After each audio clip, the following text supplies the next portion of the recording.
Jamie. Bam, motherfucker, and we're live with Filthy Skills, by the way. If people wondering what Filthy Skills is, this is a hilarious story because I just saw you I ran into you in Salt Lake. I didn't know I was going to be there. By the way, Cameron Haynes, my friend, bow hunter. Where's my camera here? Wildlife conservationist, ultramarathon runner, ultimate badass. I was in Salt Lake skiing with my family at the same time. What was it called? The Great Western? It's a Western hunting conservation exposition, something like that. Which I really want to just drag some of the biggest diehard vegans, one of the angry ones. Yeah. And just let them loose there and go wander around. They'd go bonkers. They'd run into walls and scream seizures. And probably pee themselves. It's all just skulls and shit and mounts and big cool stuff and places you can go to shoot your own food. But you were wearing this Filthy Skills shirt, so I'm like, what is Filthy Skills? And I've been seeing it on your Instagram. What is Filthy Skills? Right.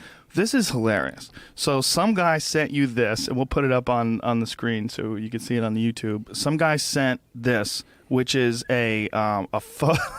This is a photo of a YouTube comment where this guy. You got it, Jamie? Where some guy said to you, "Here it is. Fuck you for destroying our world with your filthy hunting skill."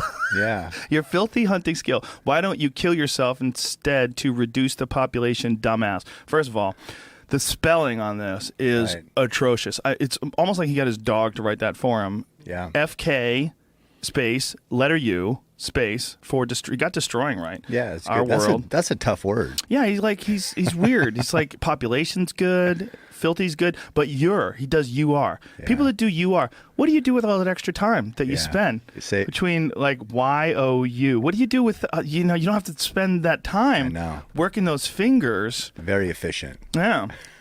Your filthy hunting skills. So you saw that and were like, hey. Well, yeah. There's a couple things there I thought I did not know I had the power to destroy the world. I am more powerful than I ever knew. That's impressive, isn't it?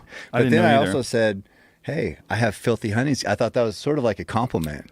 Yeah. So it's hence the shirt.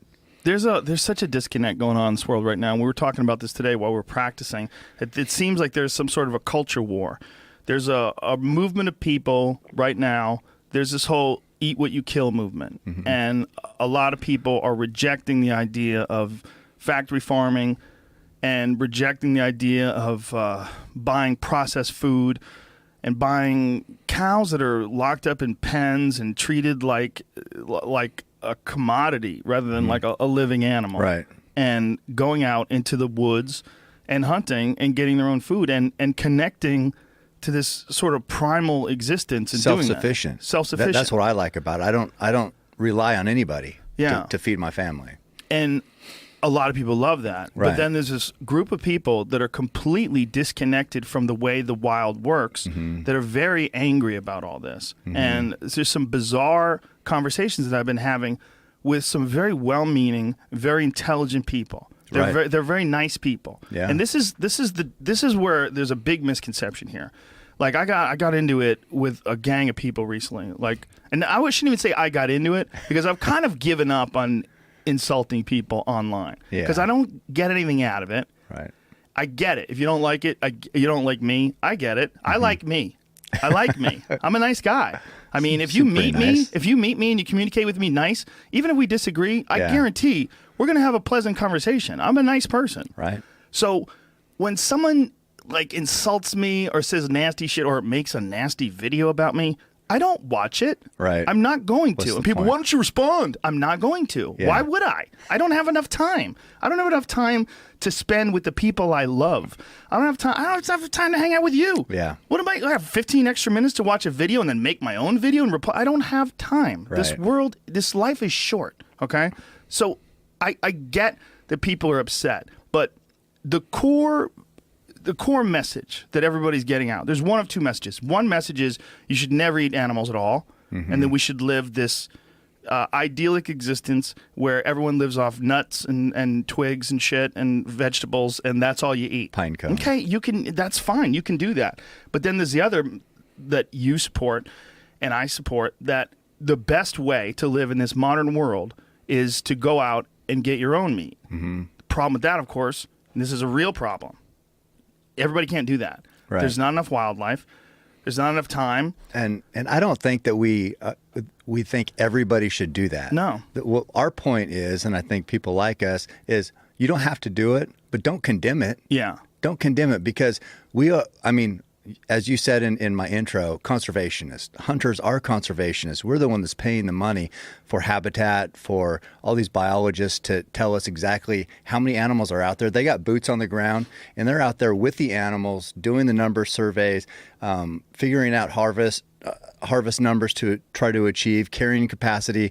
The guys online who think that grizzly bears are almost extinct, and like, how could you kill a bear? They want to kill me because I killed a bear in Alaska, that they probably have no clue how many bear are running around Alaska, but somehow they know that I shouldn't have killed it. They don't know how many are there. They don't know what the bear population, where I killed 2 brown bear, which are grizzly bear, and a black bear. They don't know that those bears need to be controlled, otherwise they decimate the moose population. It's all a balance. Moose, everything. And part of that balance is humans.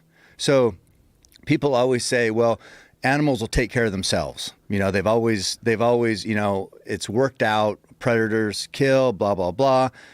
We're just interfering. Well, yeah, we're interfering also because of your house. We're taking habitat. So we can't let the animals sort it out, because we're the ones encroaching on habitat. So we are in that process. We are at the top of the food chain. We require habitat too. They require habitat. So there's a balance. It's all part of the equation. It is. And this balance is, there's some parts of it that are set in place before you and I were born, and before a lot of these people that are arguing, before everybody that's arguing about this has been born. The cities were already in place long time ago. The food chain has already been in place. The market chain has been in place as far as like getting food to supermarkets. Most of the supermarkets that are in existence were there long before you and I started shopping at them. And that's a part of this equation of human beings. Another part of the equation of human beings is what you're talking about with predators. And this is one of the things that I had a discussion about with the guys who I really like. And there's some misconception I didn't like these guys.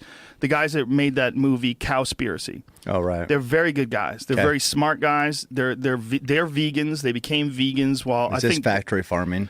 Well, it's a lot about factory farming, and a lot of it is about the amount of waste, methane that gets into the atmosphere because of factory farming, the actual waste as far as their shit, the cows' shit, and the amount of devastation that does to our environment, and how much actual land these animals need to graze in order to feed them. These are really complicated numbers, right, and disputed. They went with the extreme on one end, and there's some other people I'm having tomorrow. Doug Duran, my friend from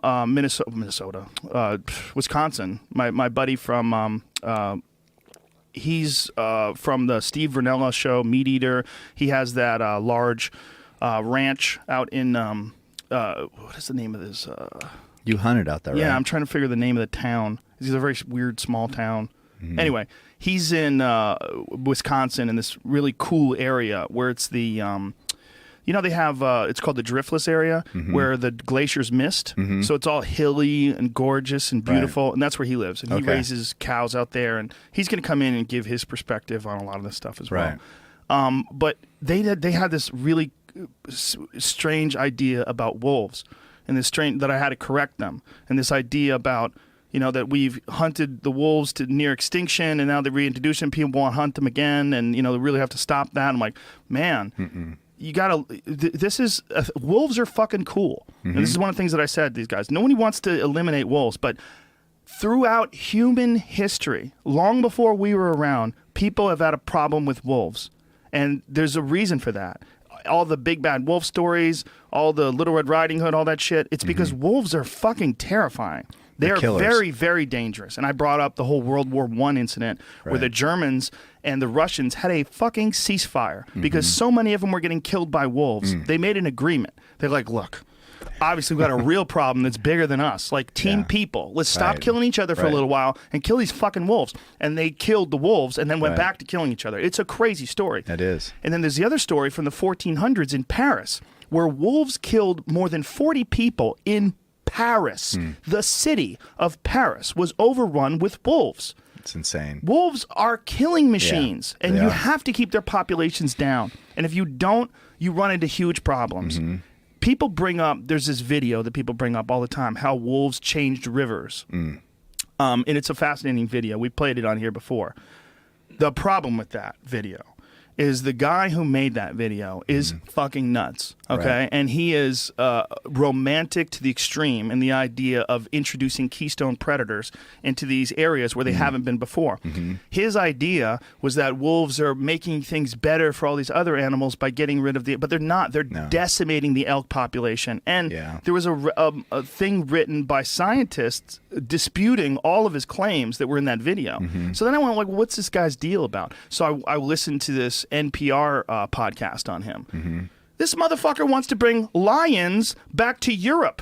He's like, there's parts of the UK that are empty, and we could reintroduce lions and hyenas. Like, bitch, are you out of your fucking mind? Good idea. You're gonna bring the UK's not that big. No. You're gonna bring lions, like actual African lions. And his idea is that they found these fossils of these lions that existed there thousands of years ago. So they need to be back. He wants to reintroduce them. Yeah. Well, people have and by the way, this guy was suicidal and depressed, like to the extreme, ready to kill himself, and then decided to what he calls rewilding. He reintroduced himself to the wild, started experiencing the wild, and fell in love with wildlife and nature, and that's what pulled him up out of this, and now it's his mission.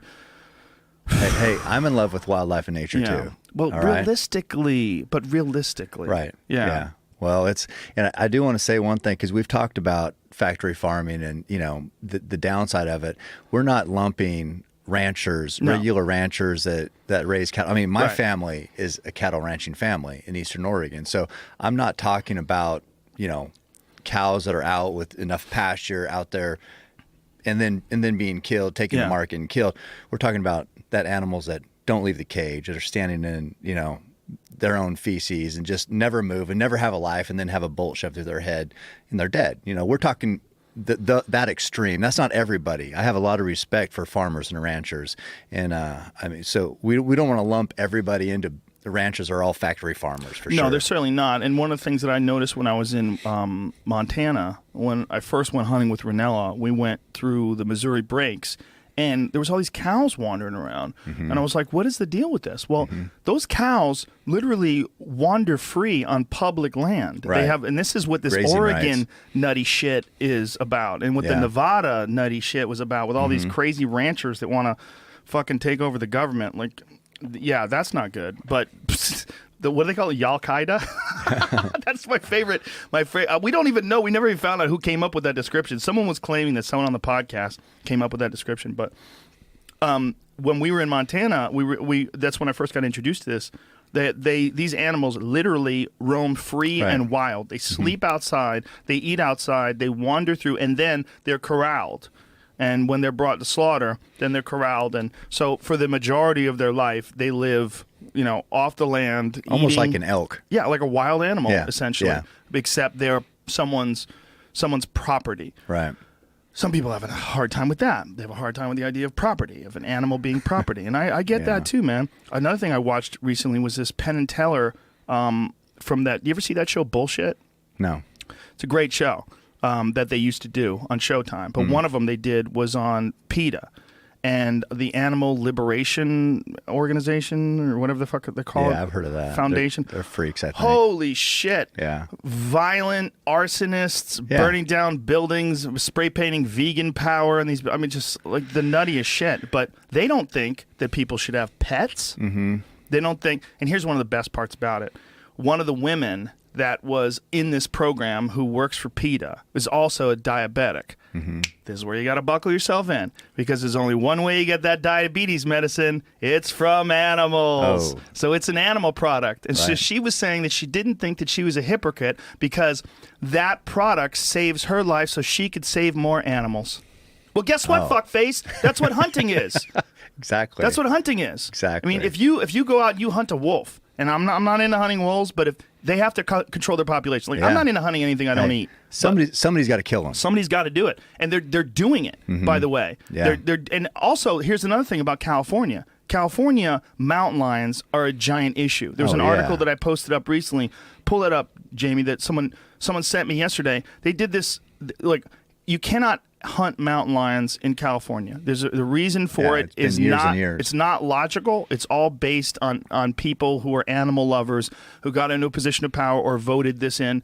Well, there's the study they're finding, because they kill these mountain lions when they start moving into neighborhoods and killing pets. And it's super common. They've killed, what's the number of mountain lions they've killed this year? Because it's crazy. Okay, here we're 107 mountain lions were killed last year legally by the government. So that's 107 mountain lions that people didn't get tags for, which means that's money that didn't go into the state coffers, and it didn't go to conservation. Right. It's just money. It works the opposite. The state is paying. Exactly. Yeah. State is paying for someone to do it. They're going in the hole. They're going in the hole instead of going into the profit margin, which is what they normally did. I'm in the black and red. Yeah. I'm colorblind, man. Okay. But so they analyzed these mountain lions, and they found that mostly what they're eating is pets. Yeah. They're eating fucking only 5% had eaten deer. Right. Well, they're going to go with the easiest target. Yeah, but that's insane. Only 5. Granted, a lot of these animals, they're what they're killing. They're already problem animals. Well, and what happens with lions is they're so territorial. So the younger lions come up, and the more dominant lions have their area. So the younger ones are forced to go somewhere else. They can't really cross, so they go somewhere else. What's left is cities. And neighborhoods and residential, and that's where the pets are. So, I mean, those are probably juvenile lions mostly, and down in there, and it's just a matter of time before a little kid gets snatched or whatever, and people don't want to talk about that or think about that, but that's the reality of it. They're just predators, they're killers, they're going for the easiest target. Right now, that's dogs and cats, but they don't care. They don't care. They're not hugging each other and crying like we've seen billboards of that either. Well, we're going to get into that in a moment. But I think this is what I'm trying to get at. This is where I think there's a dispute and a misconception. And the misconception is that hunters are all these evil people that want to hunt these animals to kill them so they can put them on their wall. Almost all of the money that goes to fish and wildlife management organizations that protect wetlands, that protect public lands for camping and for people to use and people to enjoy and go hike, that the money to support those comes from hunting. Yeah. People hate that. They hate it. But by far, the amount of money that comes from conservation comes from hunting by far. Well, it's for the amount of money goes for conservation. Yeah, for the animals. For the animals, for habitat restoration. You know, that show we were just at in Utah, they had a mule deer tag that was auctioned off. They give, for an Antelope Island tag, they give 2 tags. One is in the drawing, so you have a very small chance of getting it because there's huge bucks. And where is Antelope Island? I don't know. Utah. I'm not sure exactly where it is there. Is it an actual island? I don't know. I don't know if it's just a place they call Antelope Island or if it's an actual island. Jamie will find out. It's a state park? Yeah, I knew it was a park, but I didn't know if it was an actual island or not. But anyway, so one is a drawing. There it is. So is that the Great Salt Lake there? Yeah, so you see that it's out into the Great Salt Lake, and it's not a detached island. It doesn't look like. It's just a long peninsula. Yeah, so it's a peninsula they call Antelope Island, and there's huge bucks, and I think there's sheep there also. But the bucks are what draw the money. So they auctioned one off, and it went for $410,000 for one deer tag, and that most of that money, 90%, 10% goes to funding the auction and doing all the things that's required there. 90% of that $410,000 goes right to habitat restoration on the island, building water sources, enhancing those, relocating animals off that peninsula there because the genetics are so good. The bucks are big, and the sheep are big, so they relocate those superior genetics throughout Utah. So then you might not draw that tag, or you might not have $410,000, but those genetics are spread throughout Utah, so they're spread in areas where general hunters have the access to. And it's all positive. It's all positive for the state park. And, anti-hunters will say, well, if you really cared about the animals, you just, do the $410,000 and not go hunting. Well, it's true. Why doesn't an anti-hunter do that?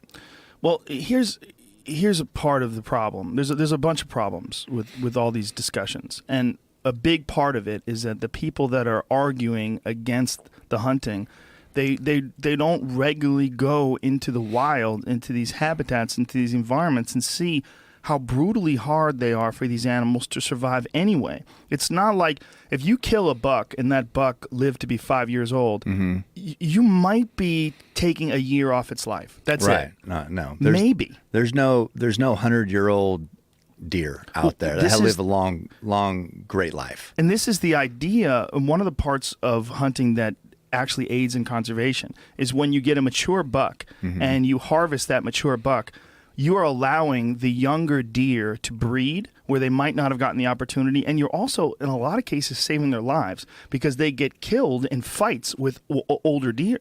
Like a lot of deer die from fights. People find them all the time. They literally stab each other to death. They don't have those antlers to look cool. No. They don't have those purpose. They slam into each other. That's what they do. Same with elk. Yeah, same with elk. I mean, when you and I were in Colorado, it was one of the coolest fucking things we saw. It was remember when we went down near that little creek area and there was like a huge herd of like 20 elk together, and those elk were duking it out and slamming into each other. Oh, it's amazing. Well, here's another thing that I don't think anti-hunters realize. You know, you go out for an extended period and the actual killing is such a small part of the hunt.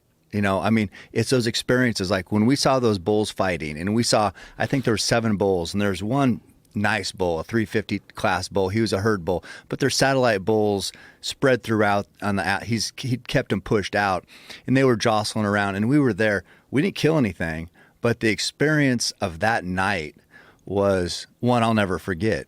We had a bull sneak in behind us to 15 yards and a nice bull, a bull that would have been a great bull for you to kill, and it didn't happen. But it was just like the adrenaline of that experience. I mean, he was right there behind the bush. I mean, dude, right there. He was so close. Screaming. But nothing died. No. But we were predators. Yeah. We were predators. They were prey, and that's life. That's life in the mountains, right? Yeah. That's how it works. Even if we didn't have a bow, even if we weren't there to kill anything, if we just had calls, if we were just calling them in, it would have been an amazing experience. Yeah. Because when you were there with essentially as wild an animal as you're ever going to get. I mean, a North American elk is a 1,000-pound gigantic wild animal with a tree grown out of its head, and it's living the way it's lived for thousands of years. And you as a person who lives in Oregon and me as a person who lives in California, we travel onto their land, we hike in to where they're at, and we experience this wild existence that they live in. And we don't want to stop that. We're not trying to kill them off. We want more of them. Yeah. And this is the idea of killing a mature one. You want to take out an animal that does not have much time left, right, and you help the rest of the animals survive because of that. You make it so that the younger bulls have a chance to thrive and breed. Otherwise, they're pushed out. They're pushed out. And they're not doing anything. But I will say one thing. So you said, even if we wouldn't have had weapons, it would have still been amazing. But to me, it would have been different. Yes. It would have been different because if I'm just an observer, internally, I feel a lot different. I feel like I'm a predator when I have a weapon. So I don't know if I would have worked as hard, if I would have cared as much if we were just observing. No. You know what I mean? Because if you remember that, we snuck down, we were sneaking, we were on our butts, kind of scooting down, and the 2 bulls were jostling around right there, kind of sparring a little bit, and we had a small window through the brush, and I was like, you were right here, and I was looking, I said, can you see that window? Do you see that window where you can get that arrow through? And it was just that, in the intensity of that moment. So you're a predator, that's your prey. How can you ethically kill it? That's where all it comes down to. I mean, that's why we're there. To me, that's everything. Yeah. You know, it's just that crunch time moment. Well, there's one of the most ridiculous things that you see when I look at your Instagram or even my Instagram. If I rarely post a picture of a dead animal just because of that. I'll post fish all day long and nobody gives a shit. Nobody gives a fuck about fish. It's hilarious. It's hilarious, the hierarchy. Well, fish, they're not alive, are they? I hear they are. I believe they are. But if you post a picture of an elk or, God forbid, a bear, people lose their fucking minds. And one of the things that people love to say is, if it's an original thought, it's one of those things it's usually not. They usually say, yeah, you're such a big man. How about you do that without a weapon? I love that. What hunter has ever killed anything in the history of man. Well, we're still men, right? Shit. That's why hunters are shit. Tell me a hunter, even a caveman, that ever killed without a weapon of some sort.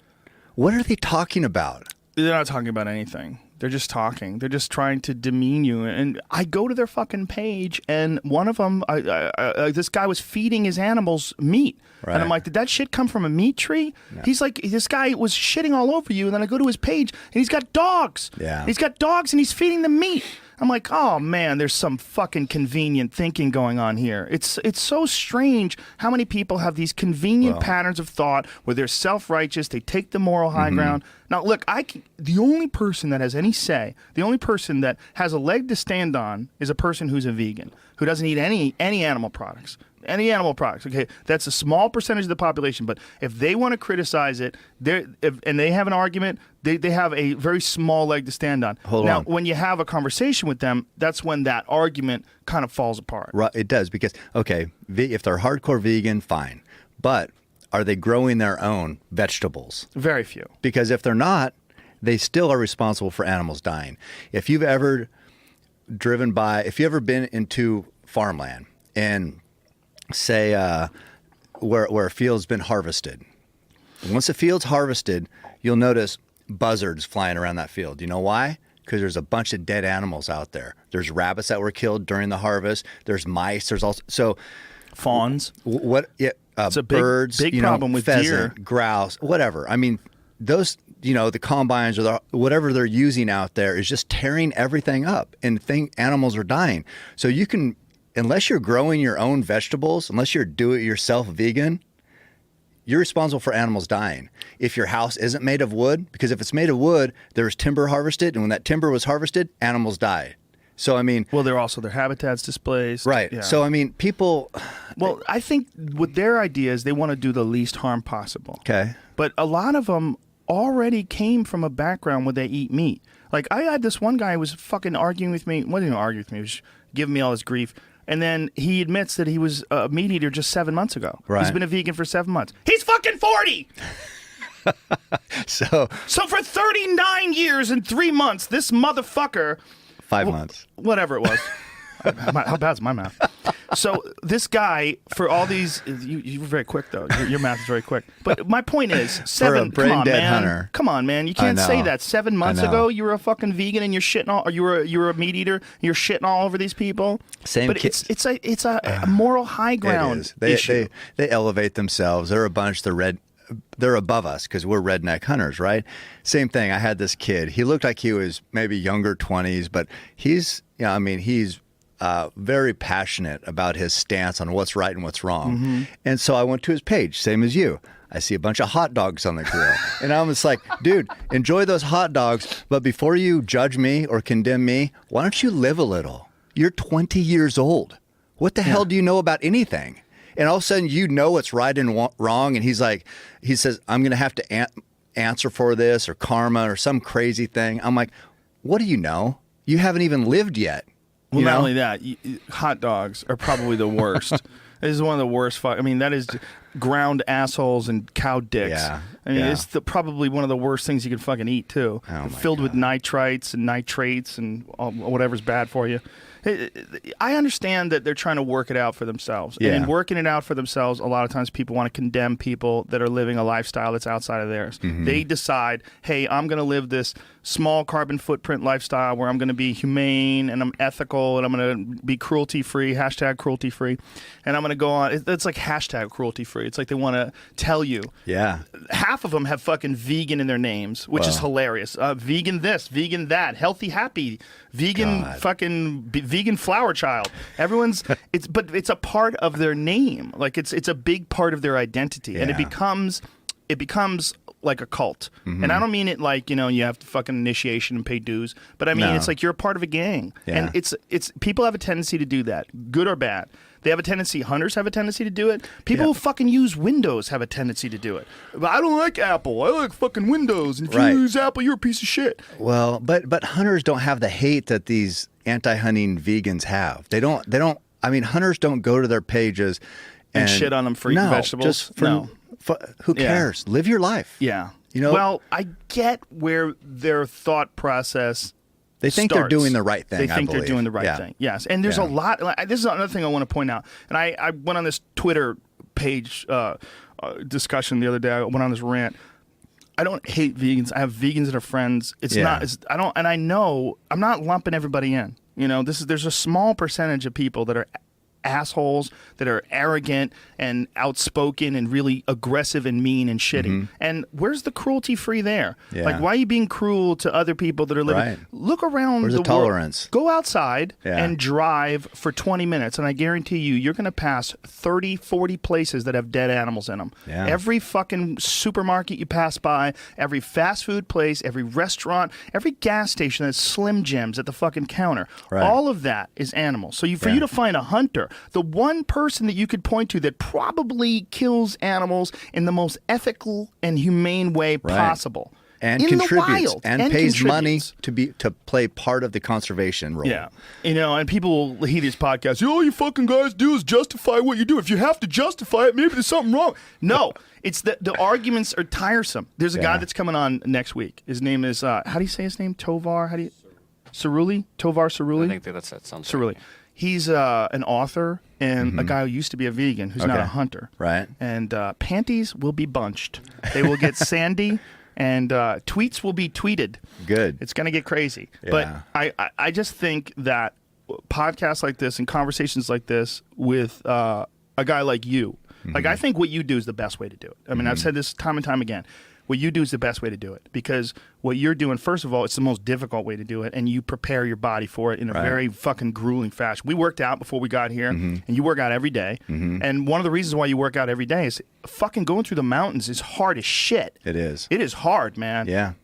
I never knew until I went with Ranella. The first time we went up to the Missouri Breaks and we're climbing the mountains for 7 hours a day. Yeah. I was like, oh, okay.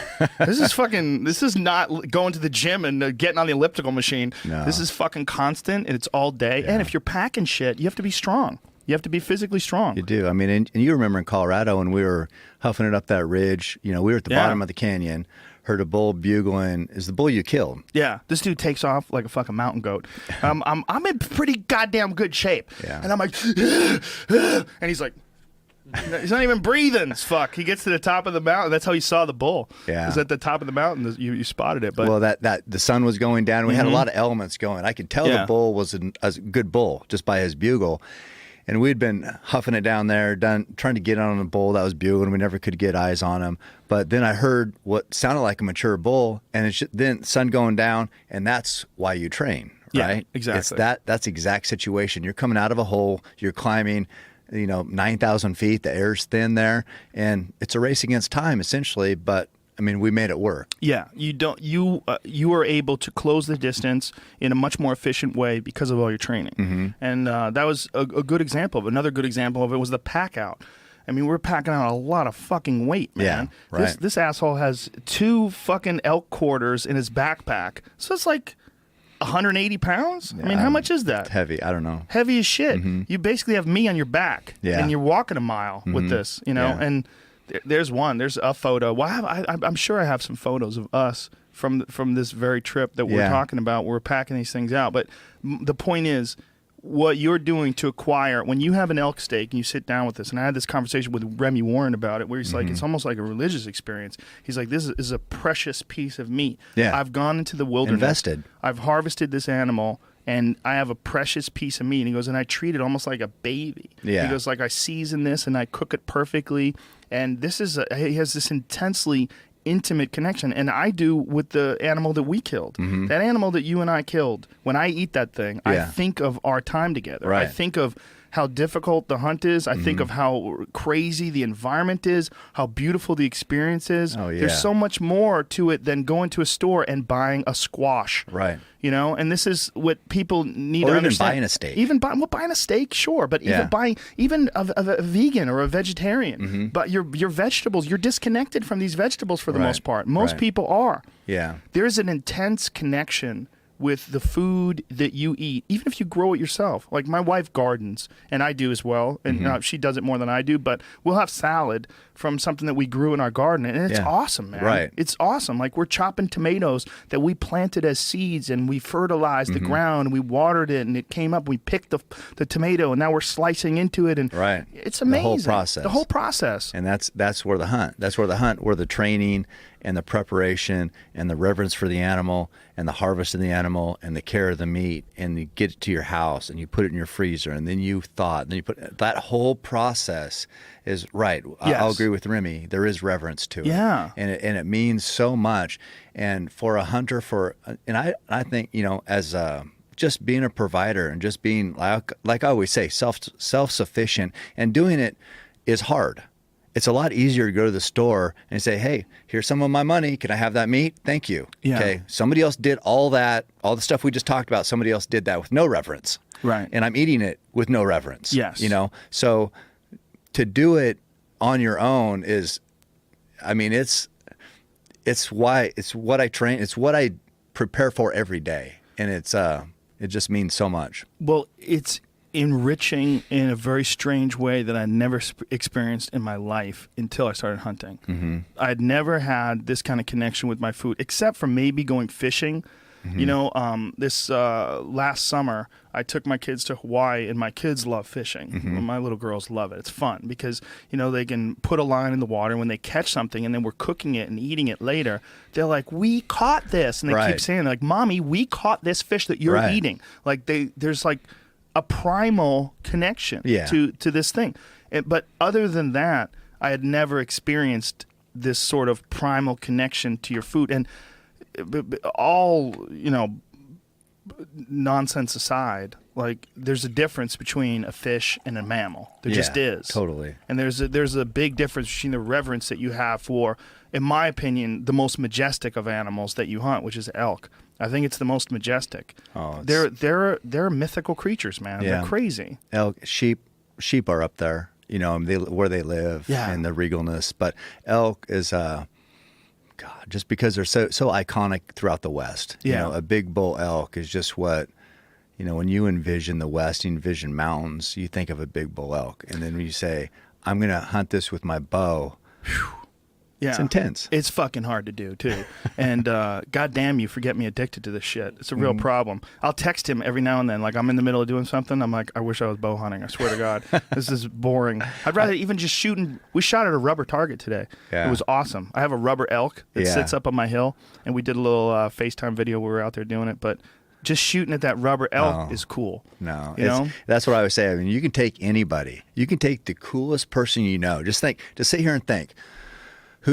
Who's the coolest person I know, or who's the coolest girl I know?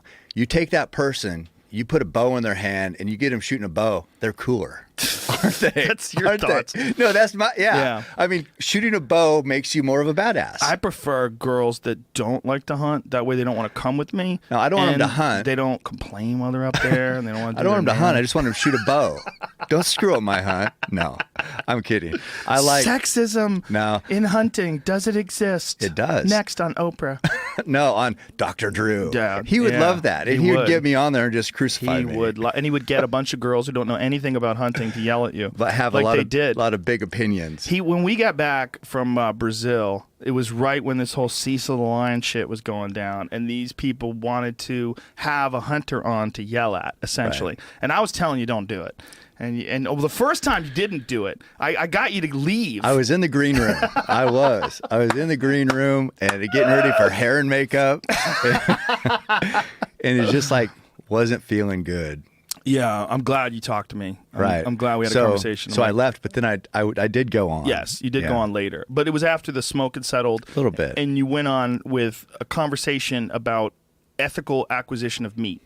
And, Dr. Drew eats meat. So, yeah. A lot of those people on that show eat meat. It's just bizarre. Yeah. It's a bizarre conversation. It's bizarre. I mean, that show, whatever. The show is around because of controversy. So well, one of the fucking hilarious things in the show was the woman who was saying that the reason why there's not so many grizzlies is because we've killed off all their predators. That's right. Which means dinosaurs, by the way. Saber-toothed tigers. What the fuck eats a grizzly?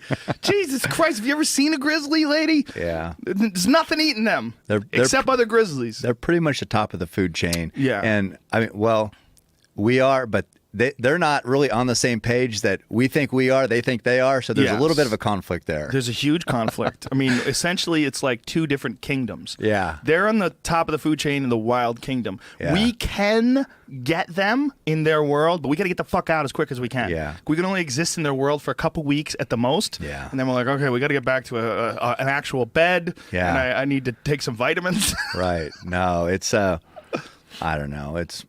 Well, according to the woman from, God damn it, my brain is foggy today after working out.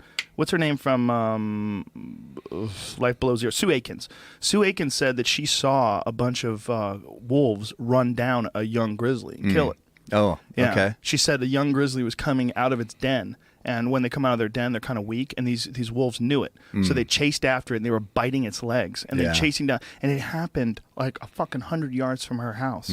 100 yards from her house. It's not like she lives in L.A. here, right? No. This lady is so badass. Yeah, she's intense. She is the most gangster woman on the planet. She really is. I have massive respect for her. Yeah. She's just so cool, too. She came in, and it's not like she's like some weird loner who hates people. She loves people, but she prefers to live in one of the harshest climates on the planet, 200 miles above the Arctic Circle. That's awesome. She's so badass. You know how much tougher she is than probably 99% of the men that live here in L.A.? She's tougher than me. I'll tell you that. This is what this lady did. She got attacked by a bear. The bear tore her apart, okay? Broke her leg, broke her hip, cracked her skull. She had to crawl back to her house. The bear was just fucking her up because she was in its territory. Yeah. So this bear mauled her, right? She lived. She managed to live. She got back to her house. She was stuck for days where she couldn't walk. Her leg was broken. She was stuck. She couldn't get to the phone, okay? She couldn't lift herself up. She had to wait for someone to find her. Amazing. So these people found her. Like, I think it was 7 days later. She got healed up, went back, shot that bear, and ate it. There you go. That bitch is so gangster. Yeah, I say bitch with all due respect. That is amazing. She's so gangster. Well, let me expand on something before I get people hating me for women bow hunters. I love you. I actually, we're joking around, folks. We are a little bit. I love that women hunt. I love that everybody hunts. too. I do. I mean, I'm taking Dana Lesh bow hunting for bear this year. So I mean, I don't have, and I want to, me and Eva have been talking about getting together for a hunt. So just all joking around. I do just like people shooting bows. Even if you can envision this, if Obama shot a bow, I'd probably think he was cooler. And that is amazing. That is amazing. Eva Shockey, you should say who Eva is too, by the way. She's the daughter of Jim Shockey, who's been on the show, who's an amazing, fascinating guy who has a show. Even if you don't like hunting, there's an amazing show called Uncharted. And it's barely about hunting. It's really about different cultures. Yeah. And this guy goes to all these. This guy, Jim Shockey, is as cool and interesting as it gets. He is just a fascinating, fascinating guy. He is. And he travels to these remote places in the middle of Russia, and he went to Afghanistan, and he went to Africa to this remote village that has a massive problem with crocodiles. And it was an incredible show. It's an hour-long show. I mean, it could be on the Discovery Channel, it could be on HBO, it could be on anything. It just so happens it's on. Is it on the Outdoorsman's channel or Outdoor Channel? Outdoor Channel. And this guy goes to this place, and you're seeing these people, like half the people in the village have been mauled. I mean, people are missing arms, they're missing legs, their faces have been cut open because they're getting killed by crocodiles left and right. Yeah. And while he was there filming, a woman got taken by a crocodile. They've set up these sort of rudimentary fences that they put in place to keep the crocodiles out of this area where these people gather water. And, and he's there with these other hunters where they're trying to take out. Once a crocodile apparently starts eating people, right? Like, you got to kill it because they got a taste for it. Well, they got a taste for it, and they realize how easy it is. Yeah. Like, a wildebeest can fuck up a crocodile a little bit. You know, you can throw a kick at it and break its jaw. I mean, a crocodile is incredibly tough and durable animal, but a wildebeest is a tough scrap. It's a big animal, like a water buffalo. That's a scrap. Right. It's a big animal. Got to work for that. It might not work out. A person, God, man, we're made out of Jello. We're Jello and popsicle sticks. Nothing.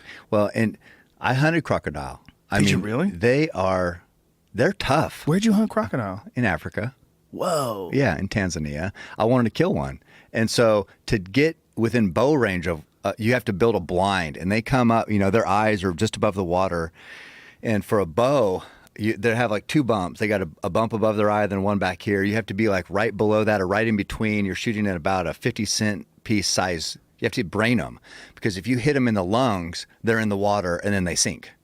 You don't get them. So if you're going to hunt a crocodile with the bow, it has to be brain shot, drop them. So to do that, you have to get them up off the shore, right? And could never happen. Built a blind, had the bait up. It was just like so hard to do that. But one of the guys I was with killed one with a rifle, and we ate it, and the meat is amazing. Well, it's supposed to be the highest protein meat you can get. Like alligator and crocodile is supposed to be ounce per ounce, one of the highest in protein content. Right, amazing. Yeah, I mean, it was so good too. But they're smart, they're tough. I don't think they're smart. I think they're stupid as fuck. Well, try to kill one. I just think they know how to not get killed. Like, they have like a couple of calculations they make in their brain. Is that a person? Yeah, fuck this dude. I'm in the water. Okay, their brain is very small. I'll give you that, because it's a small target. But if you're trying to hunt them, you're going to think they're smart. Yes. If you're going to do a crossword puzzle with them, probably not that smart. They're fascinating, though, man. But I want to give a shout out not only to Jim Shockey, because he is the ultimate savage. Love Jim, and love Eva, but their son Branlin. Yeah, Branlin is the mastermind behind the shooting of that show. Right. He's, as far as filming and the production value and what you see on TV, that's Branlin Shockey. Amazing. And he is, I think he could film like the best Hollywood movie you've ever seen. He could do that. He has that talent. And right now he's doing it on the Outdoor Channel. So that's, if nothing else, go and watch his work. Yeah. On that show. And the new show. Uncharted, which is amazing. And the new show, Carter's War. Carter's War is all about this guy who's combating against poaching in Africa. Mm-hmm. And it's all about stopping poachers from killing rhinos and elephants and all these different animals that they're killing in Africa. And so it's like not really a hunting show as much as it's just a pure conservation show about a guy who's trying to stop poaching in Africa. And it's amazing and gritty and incredibly well documented and shot, and it's just, man, the world of Africa. If you want to watch a documentary, and I've mentioned this before to people, so I'm sorry if you've heard it before, but our friend Louis Theroux, who's been on the show before, who's an amazing documentarian from the UK, did a show on these hunting ranches in Africa, which is very different from what you did in Africa. What you did in Africa, you went to the actual wild of Africa, not a high fence operation. No. But these hunting ranches that they have set up in Africa, it's such a catch-22. There's so much contradiction going on, because on one hand, these animals are trapped in this, it's usually enormous, like several thousand-acre area. It can be. Where they're trapped in these areas, and they're hunted, and people call it a canned hunt. And a lot of people have a lot of hate for it. But on the other hand, the animals that they're hunting have never been healthier in higher numbers. Right. And a lot of them were on the verge of extinction until they started implementing these high fence operations. And it goes back to the same thing we were talking about. The money for conservation, the real money that these people are getting in Africa, is coming from hunting. Right. That's what's paying for these animals to survive, because so many people are going over there to hunt. Yeah. And people say, because the animals have value. Yeah, exactly. That's the key. And that's a fucking weird concept for people. Yeah. If an animal doesn't have value, it's probably going to be extinct. Yeah. I mean, that's why hunters care. That's why conservationists care, because the animal is valuable. Whether it's right, wrong, or indifferent, when there's value, people care. And people have an understanding today that they didn't have of this several hundred years ago. Like when people look at the gigantic mounds of buffalo skulls, that's a perfect example why you need conservation. You can't just have people run out and kill these animals that have value with no consequence or with no monitoring of the herd populations and the health. That's when you get these horrific mass extinction events like what happened with the buffalo. And the buffalo were basically brought to the verge of extinction. Now they're in healthy populations to the point where you can actually, in some places, you can hunt wild ones. And the same thing can be said of elk. The Rocky Mountain Elk Foundation has done an amazing job of repopulating areas with elk where they were at one point in time completely eradicated. Well, did you know that when you talk elk, deer, turkey, when you talk, there's more of those species now than there's ever been. Is that true with elk? Because I know it is with white-tailed deer. There's more white-tailed deer today than when Columbus landed. But I don't know if that's the case with elk because there's more places where they don't exist. I think like most of the area where, like Steve Rinella did a whole show on this recently, where most of the area where elk used to be, they're not. But in the areas where they are, they're in healthy populations. Well, Jamie, can you look this up? Yeah, look this up. Look it up about elk populations, because I'm almost positive there's more now. See, elk are, and probably Ranello would know, so maybe you know if he's been on the show, but elk are, they're plains animals originally.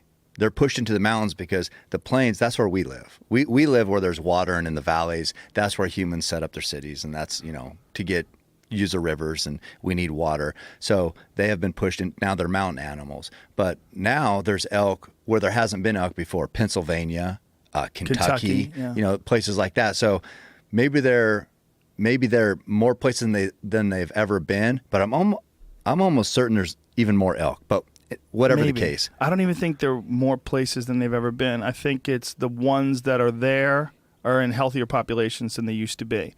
I think elk are a lot like buffalo in that there's at one point in time, like hundreds of years ago, they were just shooting the shit out of them. They're almost eradicated them. Oh, right, I know. Yeah. And now they're bounced back and they're healthy everywhere. And where'd that money come from, Cameron Haynes?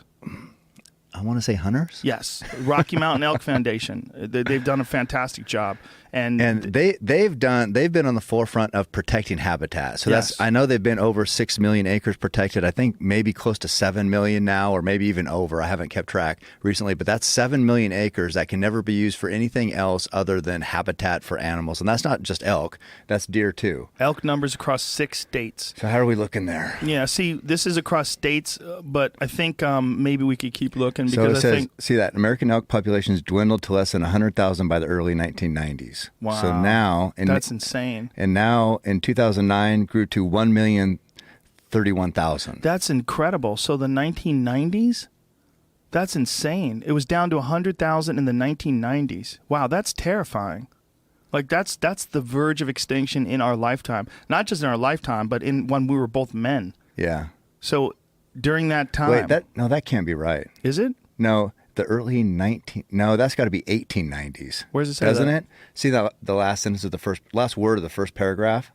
By 1984, there was an estimated 715,000 elk in North America. No, right above there. The last word of the first paragraph. Fortunately, American elk dwindled population to less than $100,000 in the early 1990s. It says no, that 1990s. That can't be 1990s. Is it incorrect? I get what he's saying, but yeah, it might be a miss. I think that's 1890s. But really? Yeah, because it says by 1984. By 84, there's 750. So it wouldn't have went all the way back down. Right. Yeah. That must be a typo. But anyway, so that's a dumb typo. Who's fucking go? What does it say? Go hunt. .com. See, I don't necessarily trust a lot of these hunting sites for things like that. Like I trust them when they support the point I'm trying to prove. Yeah, but that's a fuck up. That's a giant fuck up. Somebody should email that site. Somebody who's listening, please email that site and Let's them know. Let's get that fixed. I think it's supposed to be 1890s, and I would say it has to be. And I would say less than 100,000, and now it's over 1 million. Yeah. So that's where I get that. Right. The point that I was making. But I think before people, So really you're saying- colonized the West, I think they were everywhere. And I think that's what Yeah. Ranella was saying. Maybe That- so. I think what he was saying was that they're not in 90% of the places they used to be in. Mm-hmm. But the places they're in, They're like thriving. They're thriving, yeah. And this is a really important point when it comes to, like we were talking about grizzly bears. Like people say, like the grizzly bears are almost extinct. In Santa Monica, yes, you're right. Yeah. They're almost extinct. In Right. California, they don't live in California anymore. Not a ton in California. Go to Alaska, they're fucking everywhere. And there's Yeah. a lot of them, folks. And Well- Alaska, which is twice the size of Texas, it's a goddamn enormous state. And they are big, and there's a lot of them. Right. And they decimate herds of caribou, elk. And they estimate that something around like where John and Jen live in Alberta, more than 50% of the moose are killed like at birth. Right. By bears. Well, that's where the bears, they follow. So a cow moose is pregnant. It's going to drop the calf, right? And so bears will know that moose is pregnant, know she's going to be dropping a calf. They follow her. As soon as she drops a calf, right there, kill Yeah. it and eat it. That's how they get her. They just follow the moose around. And sometimes So- not even then. A lot of times they're pulling it out of the cow's body. Right. I mean, that's they're brutal. I mean, Yeah. life in the wild, it's not a fairy tale out there. It's a real deal. It's life and death. And so they're just going to kill. They're going to kill. That's all they care about. They're going to kill, eat. That's how they survive. So And there's nothing wrong with that. no, I'm That's not. what they do. I'm not going to judge them. But yeah, so where I was in 16 in Alaska, and a non-resident can kill 2 brown bear, which are basically salmon-fed grizzly bear, and 3 black bear. So you can go up there and kill 5 bear, which I wanted to do. But don't think that I'm bloodthirsty. Think that I want to help the moose, and I like the bear meat. So I didn't do it. But I mean, Well, you killed 3. I killed 3, but What that is gives you an example grizzly? of how many bears there are, and this is by biologists who are paid and who have went to school and who have studied the carrying capacity of the land and how many animals. They determine this. This isn't hunters determining this. This is Alaska Fish and Game. So that's where I have a problem with the people who think they know better than people who this is their passion. This is what they care about. They have boots on the ground. They're doing it. They're setting the bag limits. So you don't know if you don't live there and study this, and this has been your life mission. You don't know more than them. So Yeah. Well, they're wildlife biologists. And by the way, if those populations aren't kept at a healthy level, they send in people that they pay to kill these animals. Mm-hmm. And this is an important factor. And this is what we're talking about with California, because California doesn't have a hunting season for mountain lions. So Right. they have to pay people to go in and kill these mountain lions. They're not just letting the mountain lions live. They're No. not. If they become No. a problem, they're taking them out. And they just don't want to deal with the backlash. Exactly. That's it. So they're just avoiding the Exactly. backlash, and it's by not doing it quietly. It's not for the betterment of the animal or the ecosystem or anything like that. It's just because they don't want to deal with the drama. And then you get these people. Well, they were here first. We're where they are. They were here. No, they weren't. First of all, that mountain line's 5. Okay? I was here way before that fuck. And they, as in they, come on, stop. The whole place was covered in ice 10,000 years ago. So shut up. Yeah. Like, what are you talking about? Who is they? What is this? This is the world we're living in right now. Right It's now. 2016, and a mountain lion ate this fucking dude's cat. So Right. what are we going to do? Yeah. Are we going to just let the mountain lion eat his kid now? Because it would. Yeah. If you leave that kid on the swing and you go in to get fucking answer your email real quick, and you come back, your kid's not gone, you see that fucking tail hop over the fence. That's how it works. That's the go wild. To the barbecue to turn over your veggie burger. That kid's gone. Cecil. All right, so this is the billboard. Who's that, your grandpa? No, my grandpa's name was Joseph. Oh. Look at this fucking photograph. There's a lion that is hugging a bear, and the lion has a tear rolling down his face, and the bear has a tear rolling down his face, and it says, Pretty ban sad. the bear hunt. They are all Cecil. Save NewJerseyBears.com. Oh my God. First That of makes all, me want to punch somebody in the face. what kind of fucking crazy person living some weird bubble made this billboard and spent actual human money on it? Yeah, I don't know. Just fantasy land. If they haven't seen, okay, they have a giant problem with bears in New Mm-hmm. Jersey, and this is there's facts behind this. First of all, a student from Rutgers was fucking killed by a bear right outside of Rutgers. See that photograph? Student took this photo of a bear just before it killed them. I was talking to a guy who knows rangers out there, and they're telling people not to hike. They have so many goddamn bear in New Jersey. And why do they have so many bear? Because they didn't have a hunt for them. So these goddamn things, they got overpopulated, and they have now, they're entering into residential neighborhoods, and they're hungry. Look at this fucking video. Bear fight Far Rockaway, New Jersey, August 14th of 2014. These bears are duking it out. These are big black bears, like 7-foot bears, 400+ pound bears, and they are going to war in this guy's front lawn. These are huge. I mean, if you were in Alberta and you saw one of these bears coming in, you'd be like, ooh, that's boy. A trophy bear. That's a trophy bear. That's a giant bear. That's hundreds of pounds of meat for the grill. Yeah. And these bears are in this guy's lawn. I mean, this isn't some crazy rural, like Sue Aikens living in the middle of the nowhere. No, it's in New Jersey. This thing just knocked over a lamppost, and now it's colliding with these garbage pails. Watch this. They're fighting over territory, by the way, that's created by garbage. That's what the territory is. They attack people's garbage. And these two bears, they bite each other, and then they duke it out. Look at the size of these bears. I know. These are huge. Right. Well, that's why. Okay, so maybe before there was houses, that was perfect bear habitat. But guess what? There's houses now, so that means we have to control the bear numbers. That's hunting. Well, here's another part of the problem. These bears weren't here 30 years ago.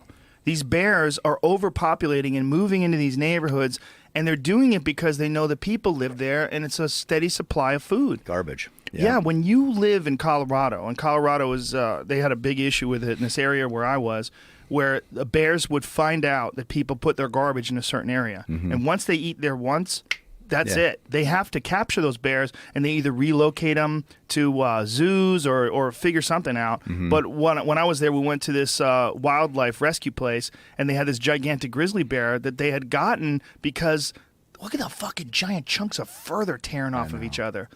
Look at that. It's insane. Yeah. These are huge bear. They're beasts. And now I love this video because a car pulls up, and they start taking selfies with the bears.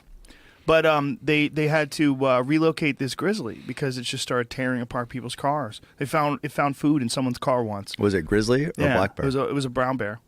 It's one that they had. I don't know where they had gotten it, but it happens with black bear. It happens with brown bears. Yeah, no, it's just the numbers need to be controlled. That's all there is Colorado to it. Doesn't have a large brown bear population, right? Well, it wouldn't be brown bear, it'd be grizzly. Yeah, it's brown bear when they're near the coast, and grizzly when they're inland. Brown bear, they eat fish, so they're on. Why do they call them different names? Different species, I guess, is what they've determined. They're bigger because they eat fish, so they get all that protein. So they can be up 1,400 pounds, whereas a mountain grizzly, an average mountain grizzly might be 7 foot, 500 pounds. Life's tougher up in the mountains. They're eating blueberries when the blueberries are on, eating what they can. But the bears that eat the fish, they're gorging on fish. They get big. It's just a high protein diet, kind of like what you're on right now. I'm on a high protein diet, folks. So you're like a brown bear. High fat too. Yeah, this diet is kind of for the birds, but not really. Birds eat grain. I'm enjoying it. I mean, it's not bad, but I've been on it for 2 weeks, and I would really like a bowl of pasta right now. But it's going well. I bet. It's interesting. Yeah. Well, that whole Cecil and the bear hugging thing, it's insane. Yeah, guarantee you a woman made that. How about that? How about that, folks? I'm done with the sexist. I'm done with that part. I don't know. Maybe it could be a gay guy. Could be a weak dude.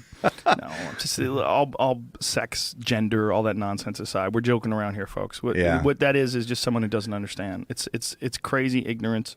And the idea that you want to let these things keep fucking and breeding and overpopulating to the point where they're killing college students just outside of Rutgers, and they're having these 2 400+ pound bears duke it out on your front lawn. Yeah. That's not good, folks. It's not good. So I'd like to see these people that think that the bears hug and cry each other go break the. Come on, guys, let's settle down, break it up, go break those bears up. Since apparently they cry and have emotions, and Cecil has a brother. Who's Jericho. protecting his family, Jericho. Okay, go break up that bear fight. Let me know how that goes. What is this?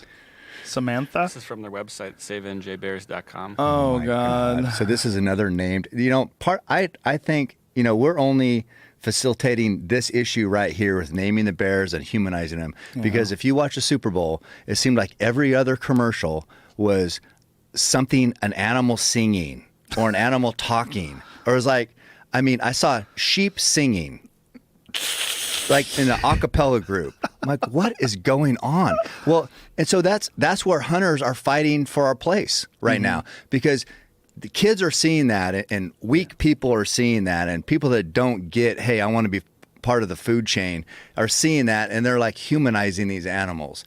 The sheep don't care about anything but eating. Eating and fucking. That's what they do. They stay alive. They're keep not away from talking. wolves. They're not talking about, oh, here comes a guy who's bringing us our food. Let's sing. You know, they're not. It's not realistic. But that's the programming. The programming that's getting out there and just messing with, you know, the hardwire of these young people coming up, or the Well, a lot population. of hunters attribute Bambi as being a turning point in the way Americans viewed hunting. Yeah. Because then all of a sudden you're seeing this beautiful animal getting chased down and killed by a hunter. Yeah. And well, we need to fight. We need to fight to change that. Well, I think we are. I mean, we are. Because you know, every time you see a hunter on a show or on I don't even know what it's been on. I think South Park's even had something, but it's obviously some redneck hillbilly drinking beer, you know, no respect for anything. That's always, even in all the Hollywood movies, that's the image they portray. We need to change that. Yeah, well, We're trying to, and I think with podcasts and with conversations on the internet, at least information is getting to people that they weren't getting before. I've had many people, both on Twitter, on my website forum, on Facebook, on all these different forms of social media, say I had a different perception of hunters until you had guys like Cameron Haynes on, Jim Shockey, Steve Rinella, Remy Warren, these really intelligent people that can talk about, Tim Burnett, who can talk about these things in a way where they explain to you their perspective. They grew up with this. This is how they've lived their life. And if you lived your life in a city, it doesn't make sense to you. It seems alien. You watch Bambi. You see these, Yogi talks to Boo Boo. They have conversations. Why would you want to shoot one of them? Until you venture into that world, you don't understand it. And we're insulated from it because of supermarkets, because of this bizarre world we live in, where we've created these artificial structures that we think are normal. These cities and this method of acquiring food, where you just run a piece of plastic through a machine and you walk away with all this food. It's not healthy. No, it's not. It's not. It's like if you could have sex with a faceless person where you didn't even get to see their face, like all you saw was like their body from the shoulder down, and that's what you had sex with, and you had a kid with that person, you didn't even know that kid, and you walk away. But I got my needs met. I mean, that's almost what's going on. It is. It's almost what's going on when you're acquiring food without ever growing it, without planting that seed. And I'm not saying you should fucking plant all your food, and I'm not saying you should only hunt if you're going to eat meat, but what I'm saying is, if you could do it, it would bring you a little closer to understanding where that food comes from, and it'll give you just a broader view of this world we live in and what you're doing by consuming food. You are consuming, whether you're consuming salad, and here's another thing, vegans. I put this up the other day. I was fucking with a bunch of people where I trolled. People were sending me all this vegan stuff, so I just started trolling them by sending them all these scientific studies about plants and plant intelligence, which is a new form of study, or it's a new field of study where they're finding out more and more each day that plants can do calculations, that they respond to being eaten, that they have different mechanisms to discourage predation. That's where poison plants come from. They're communicating with each other in some sort of strange way. That when one tree is getting chopped down, it's sending signals to other trees. It's in its own way, in some sort of a weird way. You're eating life. If you're eating a plant, you're eating life. If you say that it's okay to eat vegetable life, but it's not okay to eat fish. If you say it's okay to eat fish, but it's not okay to eat animals. If what you're doing is you're making these bizarre moral judgments, right? And they're based on convenience. And a lot of them are based on ignorance, and a lot of them, they don't hold up when you start looking at things objectively. No. And people say to you, like, why don't you eat your dog? Well, I don't want to eat my dog, okay? Jesus Christ. But my dog is a pet, okay? Yeah. My dog was raised from the time it was a baby. I've had it since it was young. I'm not going to eat it. Right. But if someone does hunt a wild dog and eat it, and it's between that wild dog eating them and them eating that wild dog, you know, that's an unfortunate situation. Yeah. But you got to eat that fucking dog. Yeah. Manny Pacquiao, his parents, they ate their dog when he was starving when they were a kid. It was like a very traumatic moment for him, where his family was they were starving, they were so poor, they had to eat their pet dog. Yeah. Well, and then the people would say, well, you're not starving, why are you killing animals, right? For us. Because I don't want to starve. That's a good point. What I like the most, we talked about changing the stereotype, is I like, working, as we know, work out all the time. I like when people ask me, why are you working out so hard for bow hunting? And this is like, that gives the craziest look. Yeah. But it's been the same answer for me for years, is because I want to be the best in the mountains. I think that the best that you can be. The best I can be, yeah. I understood that way more after I went with you. After I went hunting with you in Colorado, I get it. I get it more because you're in better cardiovascular shape than me, and I'm in good shape. Mm-hmm. If you take the average person, I'm in better shape than the average person. Right. But I'm not in better shape than you. Right. You're fucking running ahead of me. I'm like, this motherfucker, I can't catch him. It's like there's a certain pace that you can keep because you run mountains all the time that I'm just not capable of keeping right now. It made me up my cardio in a big time way. When I came back from that hunt, the first thing I started doing is really upping my cardio. Well, so we had a real life example of that. What I like as much as that, no, not as much as that, because I love being with somebody who's successful and who experiences a hunt, and I'm able to share in that. And that's a whole nother thing. It's like, I didn't kill anything, but I was part of your hunt, and that meant as much to me as me getting my animal. So, we have the whole camaraderie, and it's not every man for himself. We're out there, we're working together, we want to be successful and harvest meat and take meat home to our families. But what I like is people who are inspired. They're not with me, but they see the training and they're inspired to up their game. Like maybe they won't run a 200-mile race or run 10 miles a day or do any of this, but maybe they'll run 1 mile, and maybe it's my whole thing is, if you're not making a positive impact, what's your point? What are you doing? I want to make a positive impact on people, and that's why I love social media and sharing what I do, and hopefully it can inspire others to do more. And that's my motivation daily. Well, this is a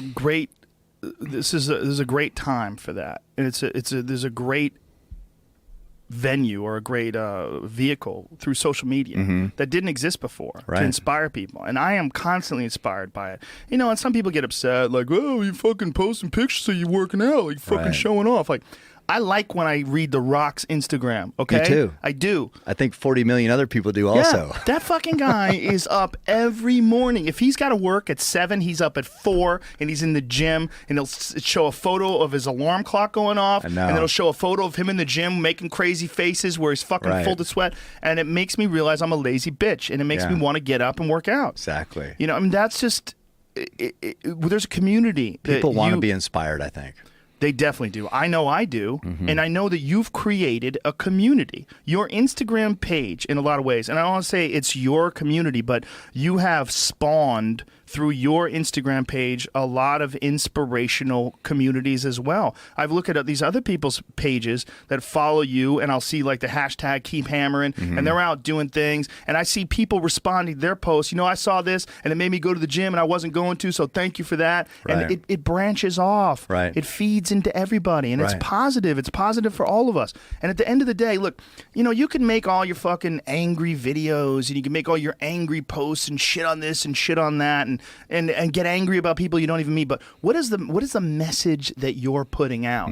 This angry, shitty message that you're putting out. This angry, negative thing. Like, who's getting? Are you pumping yourself up? Are you you're standing on a moral high ground and espousing your superiority to the world? Like, what are you doing? What are you doing? Are you broadcasting that? And you know who's inspired by that? Nobody. Well, some people might be to also be cunts. Like, this guy's a good cunt. I want to be a cunt too. I don't know. I never hear. I guess I don't hang around those people because I never hear that. Well, you don't see them. I'll tell you what. When like if you meet one of those people in real life, I guarantee you the conversation wouldn't be like it is in these one-sided debates or these one-sided broadcasts. If someone makes a blog, this angry, shitty blog, like, you have a conversation with that person. It's like tweets and blogs, like, especially if they're negative. It's a very ineffective form of communication. Negative videos, they're very ineffective because this is not a real conversation. Like, the way people are supposed to communicate is like you and I talking to each other. You know, even fucking podcasts in a lot of ways. It's one of the things why people get angry. Because there's someone listening to this right now, like, you motherfucker, I got something to say. And I get it. I understand. But don't get mad at me. Right. If you were here, we would talk. But you're not here. Should we take a few calls? Oh, wait. No, we don't do call-ins, thank God. No, it's too hard. The beautiful thing about the internet is everybody has a voice. You can text me. The bad thing about the internet is everybody has a voice. You got my number, text me. So that'll eliminate a lot of people. You can choose what message you put out there. You can choose how you experience life. You can choose, like, how you interact with people. And some people, I think, this is a new world we're living in, this world of social media, this world where anybody can start a blog or anybody can, start putting things up on Twitter or Facebook or whatever. It's a new world, and we got to learn how to navigate it better. Well, people, like you said, people can choose. I can choose I put up positive. Yeah. You don't think I have negative things happen in my life? Of course. Yeah. I could put up negative probably as much as positive. I'm overcoming all sorts of hurdles all the time. But what's the point? Like I said, I want to be positive. I want to inspire people. And, at the show in Utah this weekend, I was amazed at the number of people that waited a long time to come up and share their story about losing weight or the success they've had or the impact as a hunter, a bow hunter how would a bow hunter make that much of an impact? I have no idea, but it happened. And that, if you ever wonder, what's your calling in life? Because I've wondered, what am I doing? When I was young, where am I going? What's going to happen? Well, weekends like this weekend where I saw all those people and talked to all those people and have that interaction, that really drives home. I'm doing what I'm meant to do, and that's making a positive impact. And that's through bow hunting. That's it. It's what I do. That's how I met you. Yeah. I met you through bow hunting and social media. Your positive message reached me, and we talked about it on the Gritty Bowman podcast, which we just did we dropped in and did a podcast, an impromptu podcast with these guys. They call themselves the Gritty Bowman, and it's a good podcast, but good bow hunting podcast. Right. And we sat in and we talked about it. Like, I was interested in hunting for a long time before I met Steve Ranella, and then when I was going on different websites and looking at different YouTube videos, I saw your stuff, and I'm like, well, okay. Well, here's this guy that's really into fitness. He's into fitness and preparing himself to be what you call the ultimate predator, to be your best at what you like to do, which is bow hunting. I'm like, well, this is kind of crazy. So then I started watching your videos. I'm like, what a positive dude. Look at this guy. He's working out. He's giving people great advice. He's telling people, like, how to use proper technique with archery and how to have a good attitude about this and how it's all good. And you're like, it's a beautiful day. We're out here. And we're enjoying the beautiful weather. We're out here practicing. This is what we do every day. And I was like, this is inspirational and this is positive. And through you meet me. I use what I've created, this vehicle of social media and podcasting, to broadcast it more, and then all these new positive branches spread out from that. It's awesome. It's amazing. Yeah, I love it. It's so much better than shitting on people. It's so much better than negativity. And like I said, when I had these guys from Cowspiracy in, these guys are vegans. They're vegans who made a documentary about veganism and the powerful message that they had about the anti-factory farming message. I had a great conversation with them. And I truly believe that most of these people that are making angry posts on Twitter or angry videos, if I sat down with them and had conversations with them, they'd be positive conversations. Yeah. Whether we agree or disagree, I have a very well thought out point. I would imagine they have a very well thought out point too. Where they're coming from is not a bad thing. It's just this something is lost in this the broadcasting of this message. And I think that's a real problem that we're all sort of navigating in this world, is that somehow or another the messages that get the most reaction are a lot of times the negative ones. Yeah, I know. Well, in regard to hunting, why do you like archery? Do you like archery better than rifle hunting? Definitely. 100%. Why? It's more challenging. It's more there's the book called Zen and the Art of Archery. Yeah. It's a book that I need to read. Everybody tells me I need to read this book. But there's something about archery itself. Like today when we're practicing shooting at that rubber elk. Yeah. There's something about there's a moment when you're at full draw and you're about to release that arrow where everything is still. Everything is calm, and you're not thinking about anything else. You can't. Other than releasing the perfect arrow, because it requires so much concentration and so much focus. And it was completely unexpected to me. When I first started practicing archery, I thought it was going to be like shooting a rifle requires a lot of focus. It requires trigger discipline. You have to like steady the gun on a rest. You have to like, really stay still and squeeze that trigger. And there's problems with that. You get the shakes, you get nerves, and even at a target range, the gun's going to make that kick. And so right. you get Prepare, a little flinchy. brace, yeah. It's nothing like archery. Archery is that times 100. It requires, there's no resting. There's no rifle rest. Right. You have to hold your arms steady. Right. And the amount of movement that you make, because the arrow's only going at the most 300 feet a second, 350 if you got some right. super bow and a light arrow. Right. The difference between that and a rifle is 3,000 feet a second is a rifle. Different. Yeah. So any movement translates to a giant amount of movement at the end where the arrow hits. Yeah.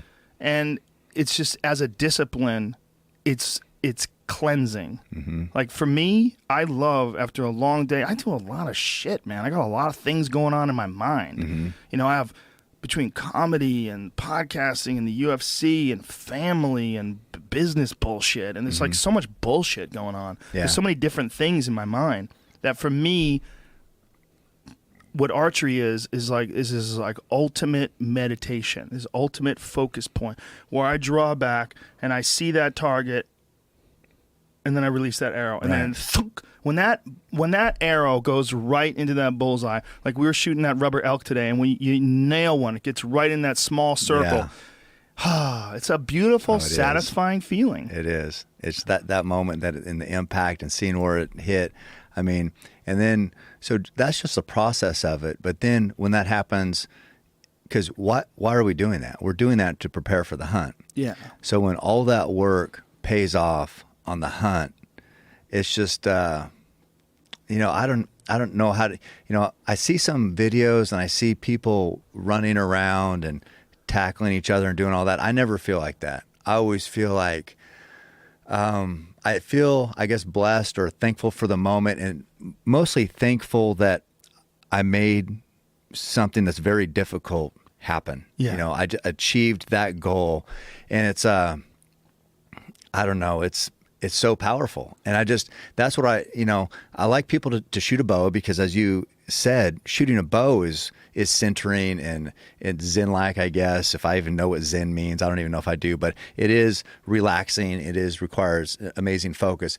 So that's a good start. But when you can block everything out, because you say you have to block everything out to make a good shot on that target, on the foam rubber, the Reinhardt elk today. Well, on an animal, when the animal's moving, there's different factors that in line, he's bugling, your heart's going a million miles an hour, and then when you can do it there, and then where you take that up another level is hunting the mountains. Like if you're sheep hunting, and then it's such a physical, and then it could be dangerous also. So you have so many things, and when that happens on something like a sheep in the sheep mountains, that is, to me, life-changing. I mean, experiences like that have made me who I am. And people say, bow hunting has made you who, yeah. I mean, because coming through in crunch time like that is more pressure and more accomplishment than anything I'll ever do in normal life, because it's just that difficult. Well, through difficult things, our character gets challenged, our will and our focus get tested. And through those tests and through this very difficult task, you learn more about yourself. Right. You learn more about your ability. You learn more about your faults. You learn about your weaknesses. You learn about your strengths. And you learn how to shore up those weaknesses and get stronger. And that's why people who have never experienced it don't understand your dedication to fitness, don't understand your dedication to making sure you're in the best possible shape you can be. Also that your archery practice is at the best it can be, so that when that moment of truth arises, you can steady your nerves, you can keep it all together, and you can execute.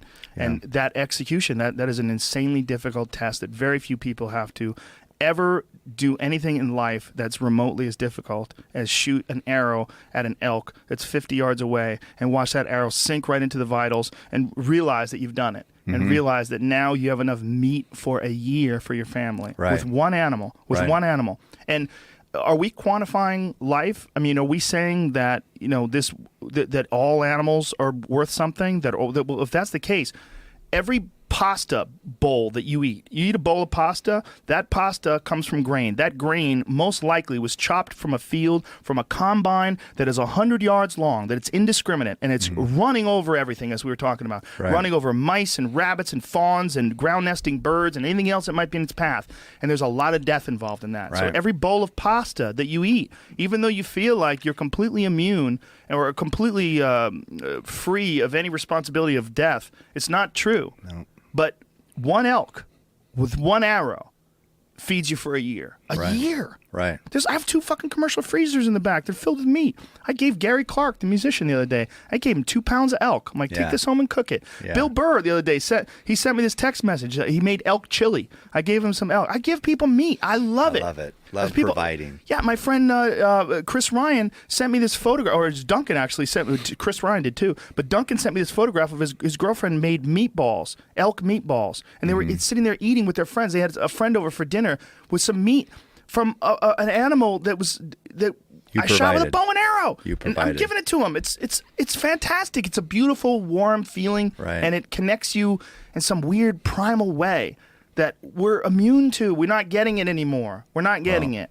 And for me, people ask why, because I've always been drawn to wild places, big wild places, and people ask, how did that start?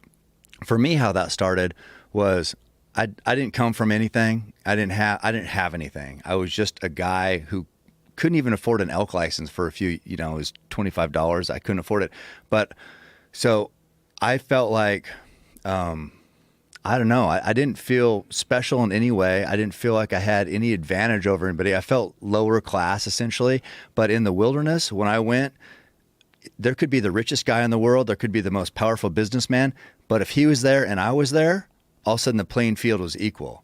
And if I'm in better shape than him, I'm above him. In the mountains, I can be somebody. I can be special.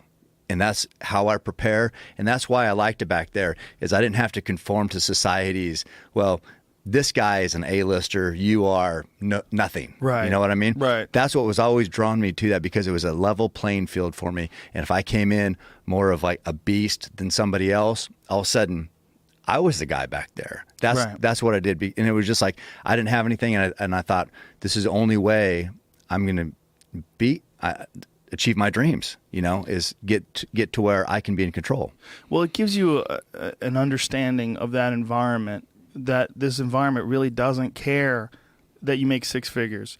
It doesn't care that you drive a BMW. It doesn't care that you have a nice house. It doesn't care. It doesn't care. There's in a lot of ways, like I gravitate towards absolutes. That's one of the reasons why I like martial arts. It's one of the reasons I like pool. Like if that ball drops in the hole, it's because you made it drop in the hole. If you miss, you miss. And there's no ifs, ands, or buts about it. It's an absolute thing. And I think in a lot of ways, hunting is similar in that way. Like it doesn't care. Like if you're playing pool and you're a millionaire and you're playing against a guy who's $2 in his bank, the balls don't know this. Right. They don't care. And it's the same in the woods. when you are out there and you're in that environment, that is an absolute environment. And absolute also in the fact that if you fucking zig when you should have zagged and you run across a sow grizzly and her cubs and she just decides today's your day, it doesn't, they don't give a fuck if you host the UFC. No. That bear doesn't give a fuck if you're the CEO of your company and you're out there. It doesn't care. No. The wilderness is its own world. It has its own rules. It's unforgiving. It's unforgiving and it's absolute. Yeah. And like that arrow hitting the artery or hitting the vitals of an elk, like if it doesn't hit, it doesn't hit. I mean, Right. it's got to go where it's supposed to go, or you fucked up. And there's that is real. I mean, that's not just talk. That's No. not talk where you zig where you should have zagged. And Roy's story is a perfect example of that. With your friend, explain who Roy is. Roy he's who got me started in bow hunting, and he is the toughest man I've ever met. I've shared more experiences with Roy in the mountains, these life-defining type experiences that we've talked about. And the bond we've created together has been over a handful of experiences. And you realize when you're out of your comfort zone like that, and when you're both so committed to a pursuit, those bonds form quickly. And so we've formed a strong bond over a handful of experiences over a couple of years. Well, Roy and I, we went to high school together. We started bow hunting as, I think 18, 19 years old, and had hundreds of experiences, life-changing, life-defining experiences together over the years. So our bond naturally was like brothers. And, he was, when everybody doubted me when I was growing up and doubted my dream of ever becoming anything, he never did. He was always the guy that believed in me. Well, this year up sheep hunting, he was up sheep hunting where we had sheep hunted before together, and I killed a ram, and it was, it's a tough, difficult, dangerous hunt. And but he's more prepared, or he was more prepared for hunts like that than anybody in the world. He's done it as much as anyone that I know, and been successful. I think had killed 9 rams, and one misstep, he fell and died. Prime of his life, essentially, 49 years old. Just, a father, husband, 3 kids, somebody who even the toughest Alaska hunters looked up to. One step, gone. And so it's not just talk when you say zig, you should have zagged, there's risk. But if you're going to, it just puts everything in perspective. That's the allure to it, because I can speak for Roy and I, because I know we always have known about the risks. That was part of the draw, is we wanted to go where nobody else wanted to go, or do things that nobody else wanted to do. That was the only thing that made us different. And it goes back, that made us different. And it goes back to, the level of the playing field. Well, we felt like, if we would go and do the hardest hunts in the toughest conditions, nobody else would want to do that, but we would. All of a sudden, we were calling the shots. We don't call the shots, the mountain calls the shots. And on that hunt, the mountain won. And Roy fell, and he died, and it's... He fell 700 feet, right? Yeah. It's, that where he fell, just tough, unforgiving sheep country. And, once you start going there, you're not going to stop. And it's one of the most dangerous hunts. Sheep, yeah. It's on that hunt specifically, they give 100 tags, and a lot of times there's just one sheep killed. It's that difficult, and I think 40% of the people never even go because of the weather, because of the conditions, because it's so hard. So they draw the tag and don't even get up the hill. Well, wasn't that was the case with you when you went up there grizzly hunting? You were supposed to go sheep hunting as well, right? Yeah. Well, no, it was moose hunting. Moose hunting. We were going to do a moose sheep combo, but there's so much snow we couldn't even get to sheep country, and that was the plan. We were going to go sheep hunting, and that was with Roy. That was with Roy, right? So we had an amazing moose hunt together, and I killed a nice big bull. We just had just another epic adventure, something, a hunt that maybe a handful of people would want to do because we were so far back, miles back, and had to haul a moose out over the mountain in the snow. Very, very, very difficult hunt. But the ones, it was perfect because it was our last hunt together. He died 2 weeks later, and that hunt encapsulated everything about us. It was just hard. It was miserable, and it was rewarding. And we achieved success where not very many people would have, and we did it together. And and then 2 weeks later was his sheep hunt. And there's an iconic photo that I think was forever going to define you from that hunt. It's with you with the big cut in your face and blood streaming down your face. And you sent it to me while you were out there. Yeah. And you're saying we haven't got one yet. Yeah. We're out here hustling. Yeah. And there's this photo of you looking grizzled as fuck. Yeah. With blood coming down your face, snow in the background. Yeah. And I'm like, yeah. That's Cameron Haynes. It is, because and Roy would always say we can make an easy hunt hard, because we wanted it to be hard. Well, you went into an area where very few people were having success, and even with rifles, you were going deep into this area. It was a rifle area, so that means a bow hunter had a different size of animal that was legal. If you're hunting if you're hunting in this area, it was a rifle area, it had to be a little bigger. So it had to be 50 inches wide, but it had to have 4 brow tines, so you're making it harder. So we were there in the rifle area, and we got it done. And it was a hunt that's what we love. We loved hard. We just loved the test. Now, when you go out there, does a bow hunter have different standards than a rifle hunter? Like, if you were there with a rifle, would you have to have shot a bigger bull? No, that was You went to the bigger area. I went to the big area. So in the bow area, it only has to have 3 brow tines, the moose. In the rifle area, it had to have 4. So I had to find one with 4. Well, mine had 5 on one side, 4 on another. So it was good, and it was over 50 inches wide. So it was legal all the way around. But if I would have just focused on the bow area, it could have been a lesser bull in regard to brow tine.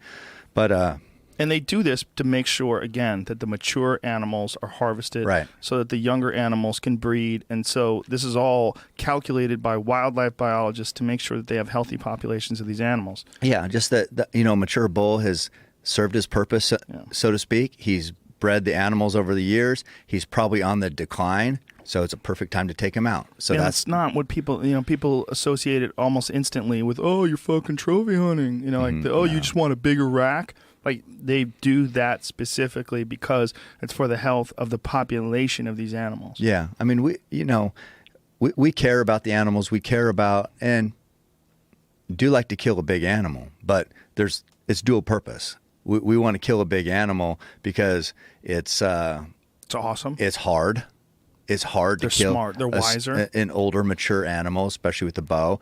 So that's hard to do. And then also on the dual purpose side, it helps the health of the herd. So we're doing the best we can, but most of all, when you go back to bow hunting in general, it's just, for me, it's just the test. The ultimate test is something that's very hard, and that's the draw. Yeah, and that hunt also really exemplifies why your hard work is so important. First of all, you shot the moose at 90 yards, which is an incredible. I mean, we were shooting today at 45 yards, and as far as fuck. I never said how far I shot that moose until right now. I just told people. Sorry.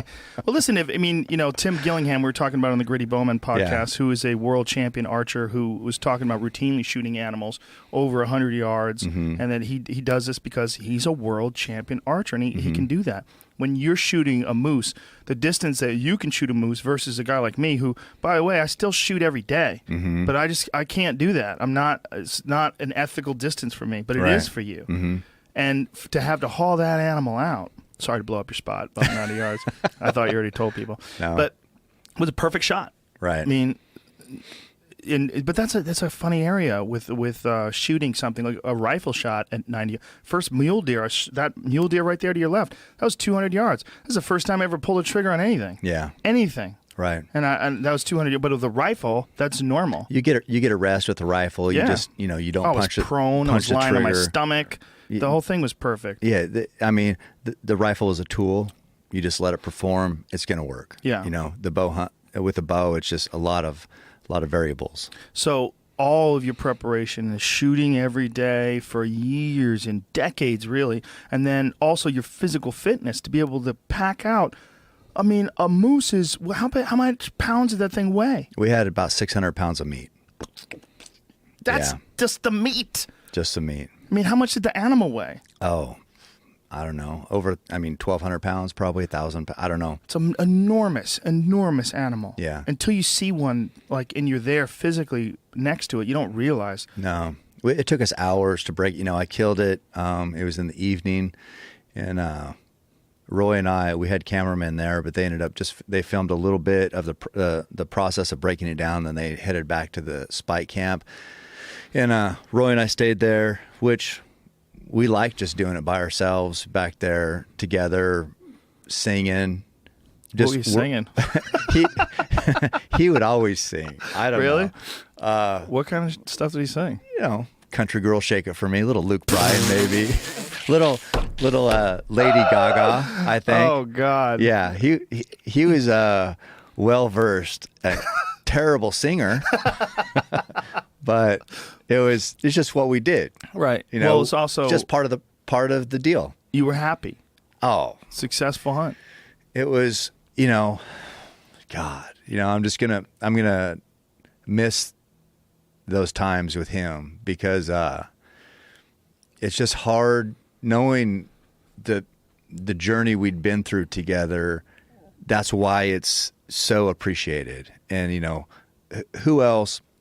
There's another example. We hunted this year and hunted the brown bear together, and I killed this bear. The sow went over and was attacking the corpse of the bear. The bear died. She didn't know what was going on. She smelled blood, just went crazy. These brown bear they're big predators. And something goes in their head, it's going to have an issue. So she heard when I shot the boar, it made a noise. It sort of ran towards her. She stood up, didn't know what was going on, knew he had made this noise, so she ran towards where he was. Well, as soon as she hit his path, she smelled the blood from where my arrow passed through him. So she tracked him by the blood, just basically running, smelling blood. She got to him and he had died already. She started attacking him. This is just what they do. These these aren't crying, hugging bear. And so she's going, and I'm with Roy, and I'm like, I said, she's tearing on my bear. And I'm like, get off my bear. And I'm yelling to her. I'm like, and so I tell Roy, I'm like, I said, we got to get her. I said, shoot out there. So he shoots, boom. And she's like, didn't even, he didn't shoot at her. He just was making the noise. To scare her. Just to scare her. Nothing. And I'm like, hey, get off that bear. And she looked up, and then she saw us. All of a sudden here she comes, sprinting. And it was like, what is going on? And she's like a blood frenzy. Yeah, it was so much going on at one time, and then something triggered in her head, and she was just crazy. So here she comes, and I killed my bears in a creek. She got to the creek, and Roy says, if she doesn't stop, I'm going to have to shoot her. And I said, yeah. So she comes up to our side of the creek, and I have an arrow nocked, and I don't know what I'm going to do with an arrow, but I never pack a gun, so I just had my bow, and he had the gun. She stands up at 20 yards away, and we're just standing there, and it's a standoff. And so we think, well, she stood up. She's going to see what's going on. There's three of us standing there, and she's going to say, okay, I'm drop down and leave. So we're like, get out of here. And she drops down, beeline right towards us. At 20 yards. Charging. And so Roy, boom. And he drops her. One shot, made a good shot. He missed her head, but hit right here, and it just folded her right there. And it was what stands out for me is that, we were never worried about our lives were at stake. We were never worried about, maybe a typical reaction would be like, oh my God, we could have died or something like that. I was just like, I cussed. Because I'm like, I was mad she did that and required Roy to act, So I cussed, and he's like, dude, I had to. And so we weren't worried about ourselves. We didn't want to have to kill another bear, and we weren't nervous about the situation. And I said, I know. And it was like, where else am I going to have somebody that's on that same page with me, that's calm in that situation and not see their life flash before their eyes? Just do what you have to do to stop the risk. That's never going to happen. I'm never going to have somebody like that in my life again. And I think about, we knew the risks were involved in everything that we did, and we embraced it, and we were fine with it, and it didn't consume us or anything. And that's what I'm going to miss, is having somebody so on my same page that I can trust like that. Roy was the best. You would have to have someone who's experienced that as many times as Roy has had, where he knew exactly what he had to do in that moment. Yeah, he did. And it's, people know what they have to do. It's executing that is what's hard, and so knowing what it takes, not panicking, being in control, and then getting the job done with one shot, very rare. Very rare. And Roy in those situations was, I don't know everybody. I haven't been with everybody, but I would say he's as good as anybody that I know of, and that's why, when he fell and I got the news that he fell and died, I mean, I could believe it, I guess, but I was mad, and I'm still mad. And I know everything happens for a reason, and I know, he has a lot of faith, and I know, we want to think everything's going to be okay and we'll see each other again. I know all that, but it still makes me mad, because, we missed out on a lot of experiences we'd still love to have, and we talked about, and we were just like, we had these big goals and big dreams, and I'm mad that that's gone. So it's completely, it's not just understandable. It's something that very few people could probably relate to, the kind of intimate friendship that you would have with someone who's experienced those kind of hunts, that's been in the wilderness, that's done like that moose hunt that you were talking about, when you guys were deep in the wilderness like that. It's something that very few people will ever experience, that kind of danger, that kind of intimate moment in the wilderness, just that connection to the wild that you guys had together. Right. And so the whole point, I guess, with all that is, it's, people say, well, you're murderous or you want to kill. It's such a small part of what me and Roy experienced together. The kills were, we achieved our goal. That was it. It was the journey. It was the brotherhood. It was, growing up. And that's what hunting is. It's not just you're out killing. It's you're experiencing nature at its most brutal, or its most rewarding, or the entire gamut. And when that makes you who you are, it's powerful. And that's what hunting was to us. Yeah, there's a lot of people that are listening to this, I'm sure. They're like, well, why is that? Why should you feel any worse for your friend than we should for the animals that you killed? Mm-hmm. There's a lot of people that they sort of connect animals almost with people in a way, or maybe even better than people in a way. Maybe. And I think that's a good part of this disconnect that we're talking about. These people that they don't experience these moments. They don't know anybody like that. They don't have a friendship with someone like Roy. They They haven't had these experiences like you did with him. Yeah, it's. I remember you sent me the text. I'm sorry to interrupt you, but you sent me the text when he died, and I knew that had to be just devastating too. It still is. Yeah, I don't think there's very few men like Roy. He was capable. He was just somebody you could count on. Anybody could count on, and it's just tough to replace. Well, it's very easy to get by in this world today.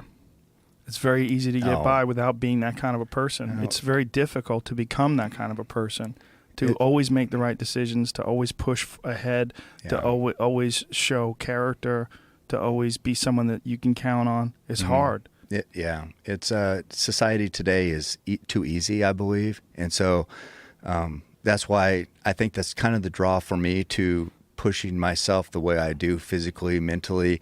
I don't like if something's easy. I'm not attracted to it. I want to be hard. I want it to be hard. I want it to be difficult, and because society makes us weak, it makes us feel entitled, and I don't like it. I don't, every day I feel like, unless I'm beat down or tired or whatever, I don't feel like I achieved what I needed to achieve that day. And it's just, I can't expect anybody else to feel like that. That's just me. Everybody else is motivated by different things, have different priorities. I'm just for me. And it's, and so finding somebody who of the same mindset as me can be tough. It's very rare. It's hard for people to gravitate towards challenge, but through challenge you get the greatest reward, because through staying in bed, like there's that the call of the bed is strong, the warm bed, and just let me just hit fucking snooze in this alarm clock and get 9 more minutes, or let me just shut it off and call in sick to work. Let me just not do what I'm supposed to do. Yeah. Let me just sleep. And there was an article that I posted recently where they were talking about the power that dopamine has, and dopamine and memories. And it's one of the reasons why people have such a hard time kicking bad habits, is because we gravitate towards these like reward experiences that we have in our head, the reward of eating shitty food, or of drinking too much, or of, it's your mind sort of carves these paths towards these rewarding, like almost self-destructive behaviors, because they give you dopamine, whether it's eating shitty food or whatever. But it's the rare person whose mind gravitates towards the reward of accomplishment, the reward of pushing yourself through a very, very difficult circumstance, very difficult challenge, to get to that feeling of accomplishment, like you get, I'm sure, when you run a marathon, or like you get when you get to the top of the mountain, when you're pushing, when you don't want to, and you get to it and you did it, and you know that you overcome this weakness inside of you that wants you to quit. Right. That everybody experiences at some point in their life, and it's a matter of how you react to that experience, and how you react to that pull. The pull towards the bed is strong. Yeah. The pull towards weakness is strong, because it's so easy to do. It's so easy to quit. It's easy to quit. It is. You see it all the time. It's one reason why, I mean, it seems minor, but, when I get up at 4 or 5 in the morning, I have to be at work at 7.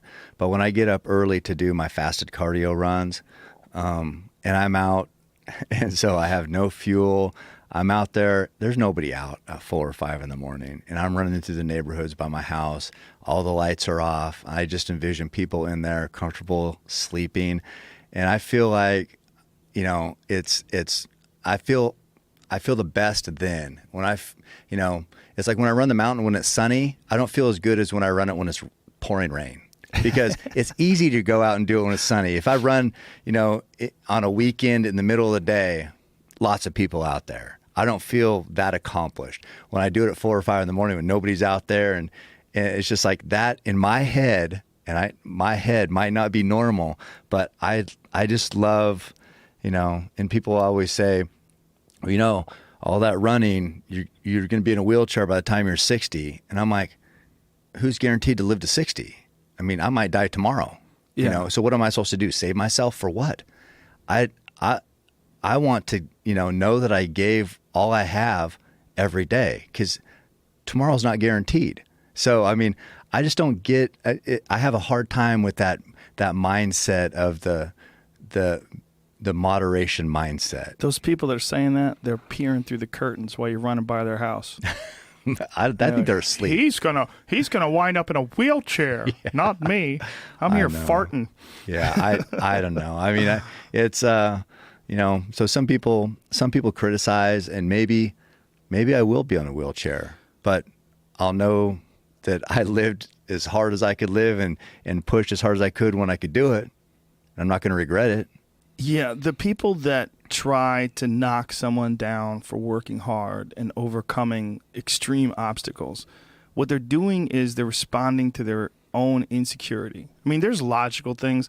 There's people there's people that look at certain types of extreme sports where, there's that BMX guy, what's his name, Dave Mira, who just committed suicide. Horrible, horrible tragedy. Husband, father, the whole deal. I gotta think it's connected to head trauma, and I think you're talking about a completely different thing when you're talking about head trauma, because these poor guys that do these extreme sports, they wind up getting really banged up, and that causes some pretty severe depression. So I think in circumstances like that, I think you're talking about a kind of a different animal, but people will criticize people who take chances in life. People will criticize people who work hard. Like, why do you have to lift weights? Why do you, like, there was an article that we had talked about that some asshole had written in some bow hunting magazine about you. No, like, it was online. Yeah. Yeah. Whatever it was. You know, it was just talking shit about you. Like, why does, he have to, you don't have to lift weights like this guy. You don't have to want, this is ridiculous. Well, guess what? Yeah, you do. If you want to do what you can do, you have to. Yeah. I mean, and what he's doing by writing that is looking at someone who works harder than him, accomplishes more than him, and he's trying to chop you down. And that's crabs in a bucket, man. That's what people do. You ever see crabs in a bucket? If you don't know what I'm talking about, folks, if you see crabs in a bucket, they never get out of that fucking bucket. Because if they work together, one crab could stand on another crab, and the other crab could grab on top, and then they could figure out a way to push that bucket over, and they could all get out. But nope. What happens is one crab tries to get to the top, and the other crabs pull them down. And that's what a lot of people are. A lot of people are crabs in a bucket. And it's just a weakness and an insecurity, and a lot of times it's because they don't know anybody like you. They don't know anybody like Roy. They don't know anybody that can push them. They don't know anybody that they can look at their friend and they can say, if this motherfucker can do it, I can do it too. If this guy, if I know what he would do right now, he's gonna, like, here's a funny story. I was in Texas with Aubrey, and we were pig hunting, and we were in this fucking miserable environment. There were so many mosquitoes. It was brutal. I mean, we were just getting mauled. By the end of the day, I mean, it looked like I had some kind of crazy disease. Like, my whole body was covered in mosquito bites. And I thought to myself while I was out there, if Cam Hanes was out here, he would fucking keep going. He would just deal with the fact that mosquitoes are biting him, and he would keep going. And Aubrey said, how the fuck did you get through all those mosquitoes? And I said, I thought that if Cam Hanes was out here, he would keep going. He goes, that's hilarious, because I thought if Joe Rogan can do it, I can do it. You, without even be there, pushed me, and me, because I kept going, it pushed him. But it was fucking miserable. It was just a cloud of mosquitoes. We just swarmed on.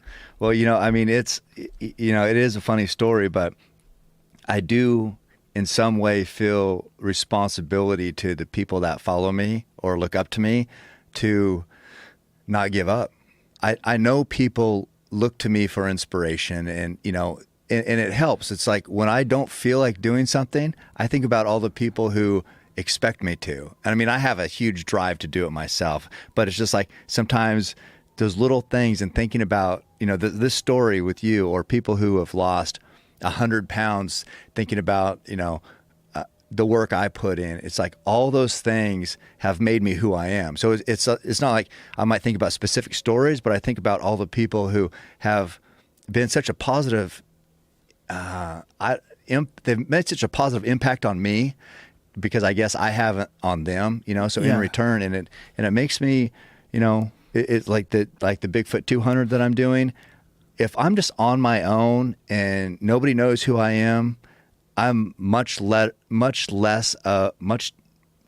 as tough, much less resilient as the guy I'm going to be who will line up to run the Bigfoot 200 in August, because I'll feel like I'll have an army of people helping me, push me. And I just think that's, as a society, that's a type of things we need to focus on, I believe. So inspiration's a two-way street. Yeah. When you inspire people, like I do these meet and greets after shows all the time, and I can't tell you how many people I've come up to after the show that say, I lost 100 pounds. Once I started listening to your podcast, I started eating healthy. I started looking at my body in a different way.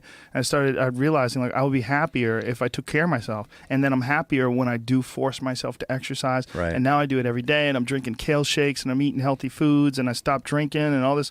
And it makes me feel better. I mean, I think about it when I work out. I think exactly. That's where inspiration is a two-way street. And then it's also like we were talking about, like you've created a community through your social media and through the positive posts that you make and through all your actions and all the different things you've done. You've created this sort of sense of community where all these other people, they feed off of that, and you feed off of them, and we all feed off of each other. Yeah. No. And through this podcast too, man, this has been this is an inspirational podcast. I'm going to listen to this podcast when I work out tomorrow. Yeah. When I do my morning workout tomorrow, I'm going to put this on my headphones and I'm going to listen to this. I'm going to listen specifically to the story about you and Roy.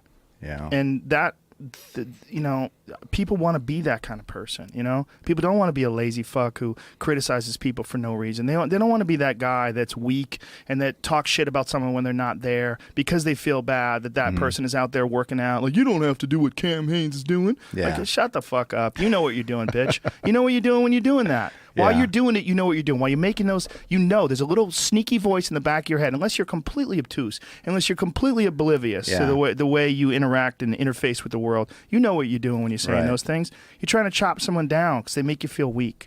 Instead of saying, this guy is out there doing something awesome. Instead of just, what's negative about someone working out and being healthy? What's negative about someone who values physical fitness and accomplishing difficult goals? Like, that is the essence of character. That's the essence of what's inspirational about a person. I'm not inspired by someone who sleeps till 2. I'm not inspired by someone who can't not eat shitty food and loves to smoke.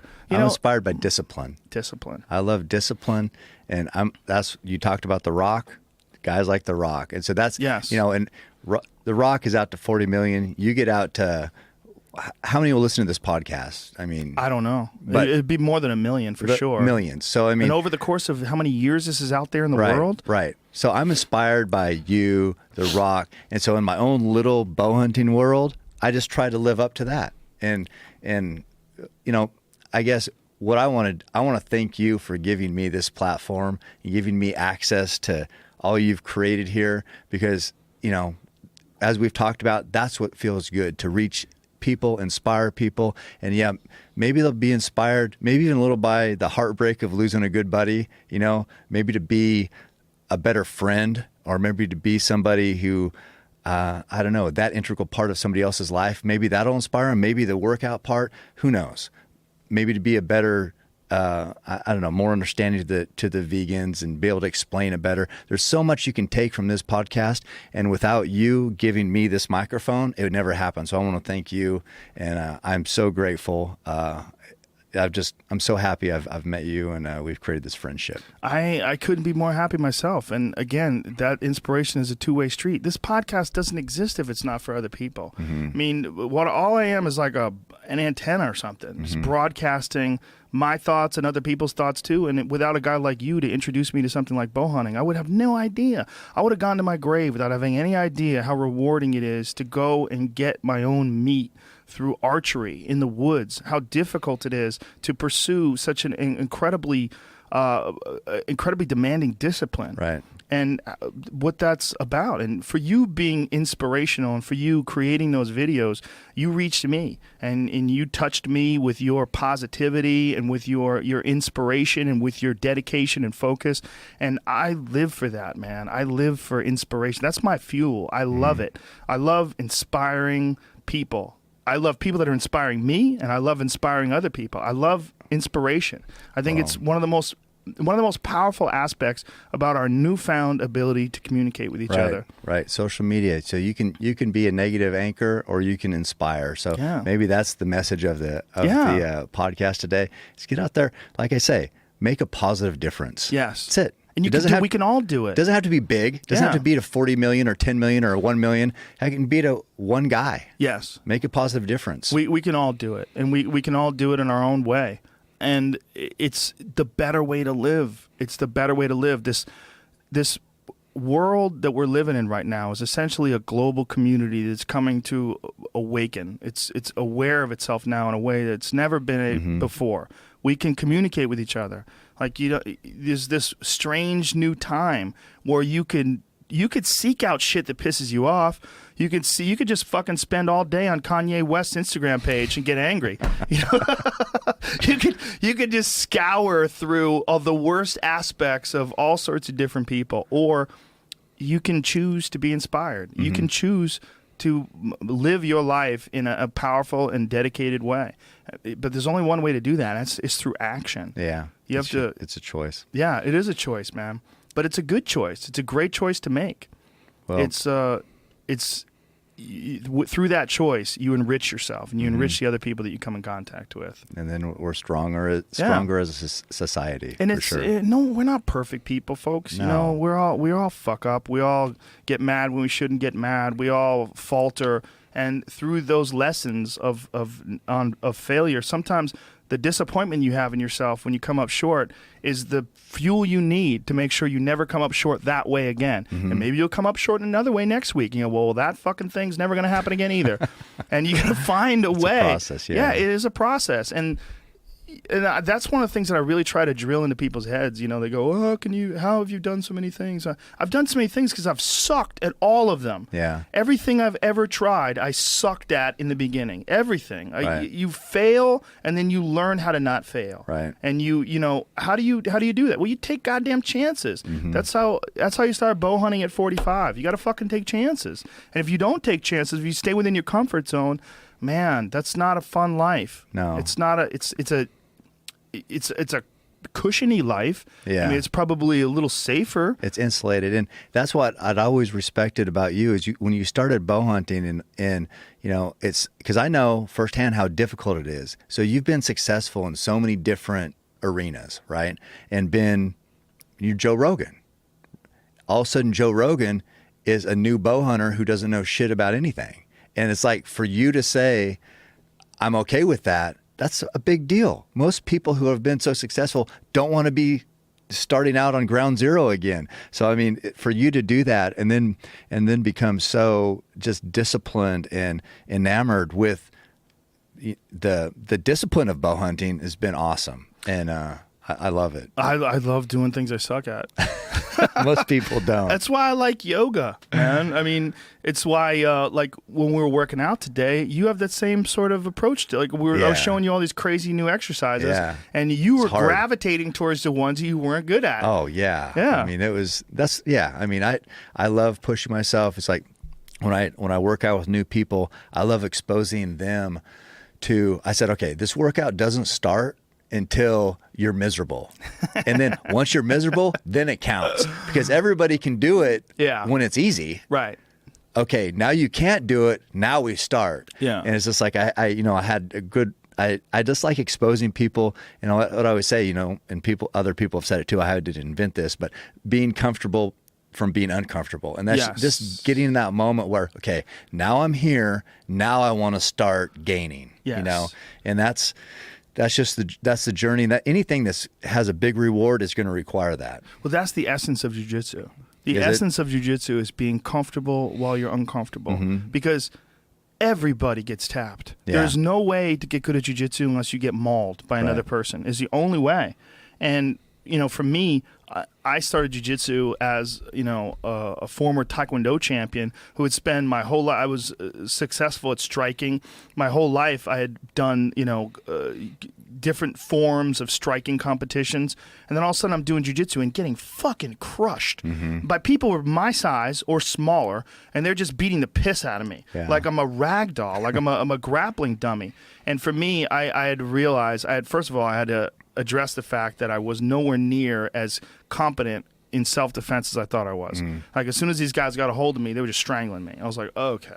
Like my perception of what I could do versus the reality of what I could do, I had to just address it. I had to figure it out. And so, okay, now I got to get fucking crazy and attached to this shit. And then I became like completely obsessed with that of training and getting. But that's one of the beautiful things about jiu-jitsu. One of the things about jiu-jitsu that I admire most in the truly good practitioners is they have very healthy egos because their egos get tested. Yeah, they're in check all the time. They're constantly tapping. Yeah. You tap all the time. Yeah. I mean, I don't think I've ever gone more than a few months in my whole life without tapping. Well, and that's the same with bow hunting. Don't start bow hunting unless you can deal with failure. Yeah. You know, it's a humbling, just like, you know, the discipline you're talking about. Bow hunting is a discipline just like that, where it will humble you no matter how good you think you are. Yeah. I think all very difficult things are good for you. I mean, as long as it doesn't kill you, it's good for you. I mean, like these goddamn ultra marathons you're running. This crazy fuck, you want 100 miles is not enough. You're like, well, I've already done that a couple of times. Now I got to do a 200. So here's the Bigfoot 200. Here's quick facts Jamie just pulled up. Yeah. Just under 50,000 feet. Of ascent. Right. 15,240 meters of ascent, more than 96,000 feet of elevation change, 203.8 miles nonstop, point to point. 6 sleep stations with full aid, hot food, medical and crew access, 16 full aid stations. The race starts at Mount St. Helens in the Cascade Mountain Range of Washington State and finishes in Randall, Washington, traversing point to point the Cascade Mountains. That's insane. That's so my goal with it, and I've never done a 200, obviously. The furthest I've run is 106.5 miles in 24 hours. So this will be a new test. And my goal for this, and I don't even know if it's possible, I don't want to sleep. I don't want to take advantage of any of those sleep stations. I want to be able to push through and finish in 60 hours. And last year, 64 hours won it. And I'm trying to, that's what I'm training. You want to beat that? I want to beat that. I want to beat 64, and I want to grind it out. I want to be better than I've ever been. And so that's, you know, right now I'm training. I haven't been training this hard this early in the year. So I'm taking it, I'm doing a lot of miles, but not hammering hard, and trying to build up that base. So come August, I hope to line up there for the Bigfoot 200, and I hope to run it faster than it's ever been run. Jesus Christ. Are you going to lose body mass before you do that? Because you're always lifting weights. Like, what are you going to do differently? I need to get lighter. You weigh about, what, 177? Yeah, right now I am. You know, and I was up 182 or 83. And so I want to get down. I'd like to get 69 maybe, you know, and I just really feel like I'd be efficient at that. And I just, you know, it's physical, but it's a lot mental also. So, I mean, I'll prepare my body for it, but it's just whether I can hydrate and fuel well enough, smart enough, and just do everything, keep my feet healthy. That's what's going to determine whether I can finish in 60 hours. So I think I believe I have what it takes, but a lot of people probably have what it takes. But to implement it is going to be difficult. But I can't wait. I wish it was tomorrow. What's the percentage of people who start that thing versus complete it? I don't know. I think it's pretty high percentage, because if you line up for 200, you didn't just decide to do that. Right. You know what I mean? These people are crazy. They've put in a lot of training. And so if they're crazy enough, I mean, it's $1,000 to run it. So if they're crazy enough to pay the entry fee, line up there, they didn't just, it wasn't on a whim. It was, they've geared their life toward it. It's crazy too, because it's not 1,000 miles. I mean, it's not 200 miles on a flat track. No, it's mountains. Mountains. I mean, you know, that 50,000 feet of ascent. Oh my God. That's what is that? 2 Mount Everest? Jesus Christ. You Wait, know? what is Mount Everest? 30,000 feet? I think it's 26. Jesus. Something like that. Oh so my I mean, God. it's 2 of those, and I mean, but and it has that same. So it's 96,000 feet of change. So what that means is you're grinding up as much as you're hammering down, and that down breaks your quads down as, you know, because you have to slow yourself down. It's just hard. Is this it? Yeah. This is a video of it? Yep. So that's the country that it's in. What is this guy doing? He's walking. Run, bitch. Yeah. What are you doing? Why are you walking? Well, there's like oh this. My God. This is the country? Yeah. This is it? You can't run this. Wait a minute. Hold on a second. Yeah. It's like this? Yes. Oh, fuck, dude. Hardest ultra in the USA. Right. How do you know here. which way to go? How do you go, left or right? There'll be ribbons. Oh, okay. So there's probably ribbons that'll mark. But this isn't, no, you're not on a bike trail. This is the hardest ultra in the USA? We need to document this. This is 200 miles of this. And if you try to run, here's what I learned with ultras. If you try to run where it's super steep, all you're doing is going to blow your legs out. Right. I mean, so you have to get good at hiking too, because you hike the super steep stuff, or this isn't even runnable really, but you don't even want to try. So it's all about being efficient and managing your resource. But it's a test. That's to put it mildly. Yeah. So I mean, I don't know. This is what I live for. But listen, dude, there's a problem, and that is that this is in August, and you need to be healthy in September because we got to go back. We're bow hunting in September. All right. It's all mental. It's not all mental, man. There's definitely some physical involved in that. Yeah. How many people have completed it? I don't know. Jamie, what is that one nutty run that you told me about that very few people know about? The Barclays, Yeah. I believe is what it's Have called. you heard about this? Yeah, that's intense. What is that? That's like I don't even know if there's really a course. You know, they have. There's no course. It's really loose. It's not marked. You can get lost. You have to have your own map. Oh, great. Yeah, it's something like 64 miles maybe, but it's like, I mean, you're in swamps. It's nasty. I mean, I think, God, it seems like 4 people finish or something. They only allow in. It's a small number, 12, 20. I don't know that much about. I've heard about it. Just 1 to 2 people finish it each time. Some people don't finish it. Okay. It's 5. You do it like, if I remember correctly, it's like one way up during the day, and you come back down during night, and then you switch and go the opposite way the next day, up and down, and then if you can make it to that 5th turn, it's also the same kind of way. It's nonstop. Mm-hmm. If you want to sleep, you sleep. You only have, I think, a window of like 36 hours total to finish the whole thing if you can make it. Yeah, maybe if you don't, maybe 48 hours. But yeah, it's. You got your eye on that fucking thing? I don't know. I mean, to me, the navigation is a whole different animal. You know, I want to be prepared. I want to know where the course is roughly. You know what I mean? I don't really want to waste time having to read a map and figure a compass. That's a whole different challenge, which maybe I'll get to that at some point. Right now, I just want to run 200 miles. I want to run that race as fast as it's been run. I don't know what I'm going to do. I don't know what my body is going to do, but I want to find out, and I'm looking forward to it. Wow. That's intense, man. I'll be ready by September. We should document it. I should be like in a Range Rover next to you. No, that's air conditioning, sipping lemonade. Yeah. Just control a drone. Yeah. Oh, a drone. That's the move. Yeah. Yeah. No, well, I'm pretty. Yeah. It's How does someone document that? You would have to have GoPros on or something like that because someone would have to go with you. People have talked about filming it. Maybe Under Armour will. I'm not sure. How are they going to do that? I don't know. You'd have to have some fucking savage that's willing to run it with you. I know my brother's going to run some of it with me, and he's a beast. Yeah. Yeah. So he's he's done 100 before. Has he really? Yeah. Oh, it's in your family. Yeah. So he's tough. tough. Your dad was like, what was your dad? What, track and field athlete as well? Yeah, he was. You know, my dad was. I'm not athletic. My dad was a freak, and he had full scholarships at Oregon State for track and field and gymnastics, 2 different sports. He was pretty tall for a gymnast. He was around 6 foot tall, but just crazy ability. He was an amazing athlete. So I didn't get that, but maybe I got enough of it to be tough.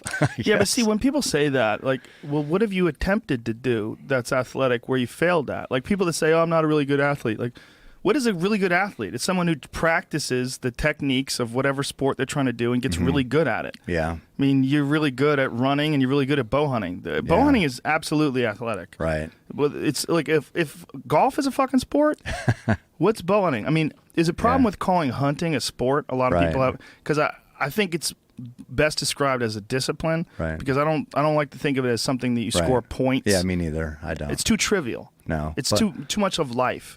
But I do think there is athleticism within bow hunting. 100%. Especially out west, especially in the mountains in Alaska.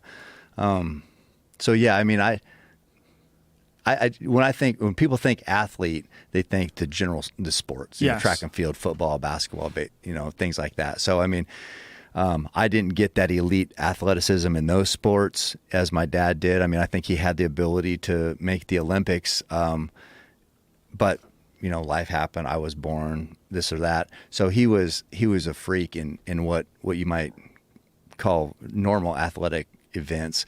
Maybe bow hunting, qualifies. And it's 100% qualifies. Mm-hmm. I mean, look, does fighting qualify as athletics? I think it does, but it's way more intense than regular athletics. It's something way more personal and dangerous Right. about the goal of knocking someone unconscious while they're trying to knock you unconscious. And if fighting, if that counts, if that's athletics, bow hunting is most certainly athletics. But I think we both agree that it's a little bit more intense than a sport. Yeah, definitely. It's almost disrespectful in a way. If you consider it a sport, you call it a sport, that's fine. But in my view, it's so much about the life and the reverence for this animal that you hunt and then take. It's not. We won the Super Bowl. No. We scored the goal. The ball went in the hole. It's the journey. Yeah. It's the journey. It's not just the punch tag. So the punch tag, you'd say, well, I won. Yeah. I won. So in a sport, there's a winner and a loser. You kill the animal, you punch your tag, you won. It's not it. I mean, it's the whole journey that leads to that. And then also we talk about getting the meat home and providing for your family. How do you score that? Yeah, you can't. So, you can't. it's not a sport in that regard for sure. It's a discipline. Mm-hmm. And even that word is like, bow hunting is bow hunting, man. That's what it is. Yeah, it's on its own. It's on its own. It's got its own thing. And on that note, you got to catch a flight, my brother. I do. Thank you again. Oh, so much thanks. fun to hang out, even Oh. just for a few hours. It was great to hang out with you in Salt Lake and wander around all those freaks and their dead animals. All right, folks, we'll be back tomorrow with my brother Doug Duran. Wednesday, Boss Rutan and Mauro Ranallo. Woo! That's going to be fun. The original team or one of the original teams from Pride Broadcasting, two great guys. Mauro's an awesome dude, and Boss is the best. And, of course, on Friday, Robin Black, who now works for the UFC. We got him a job. Yes! So we'll see you soon. Thank you, everybody. Much love. Bye-bye. Later.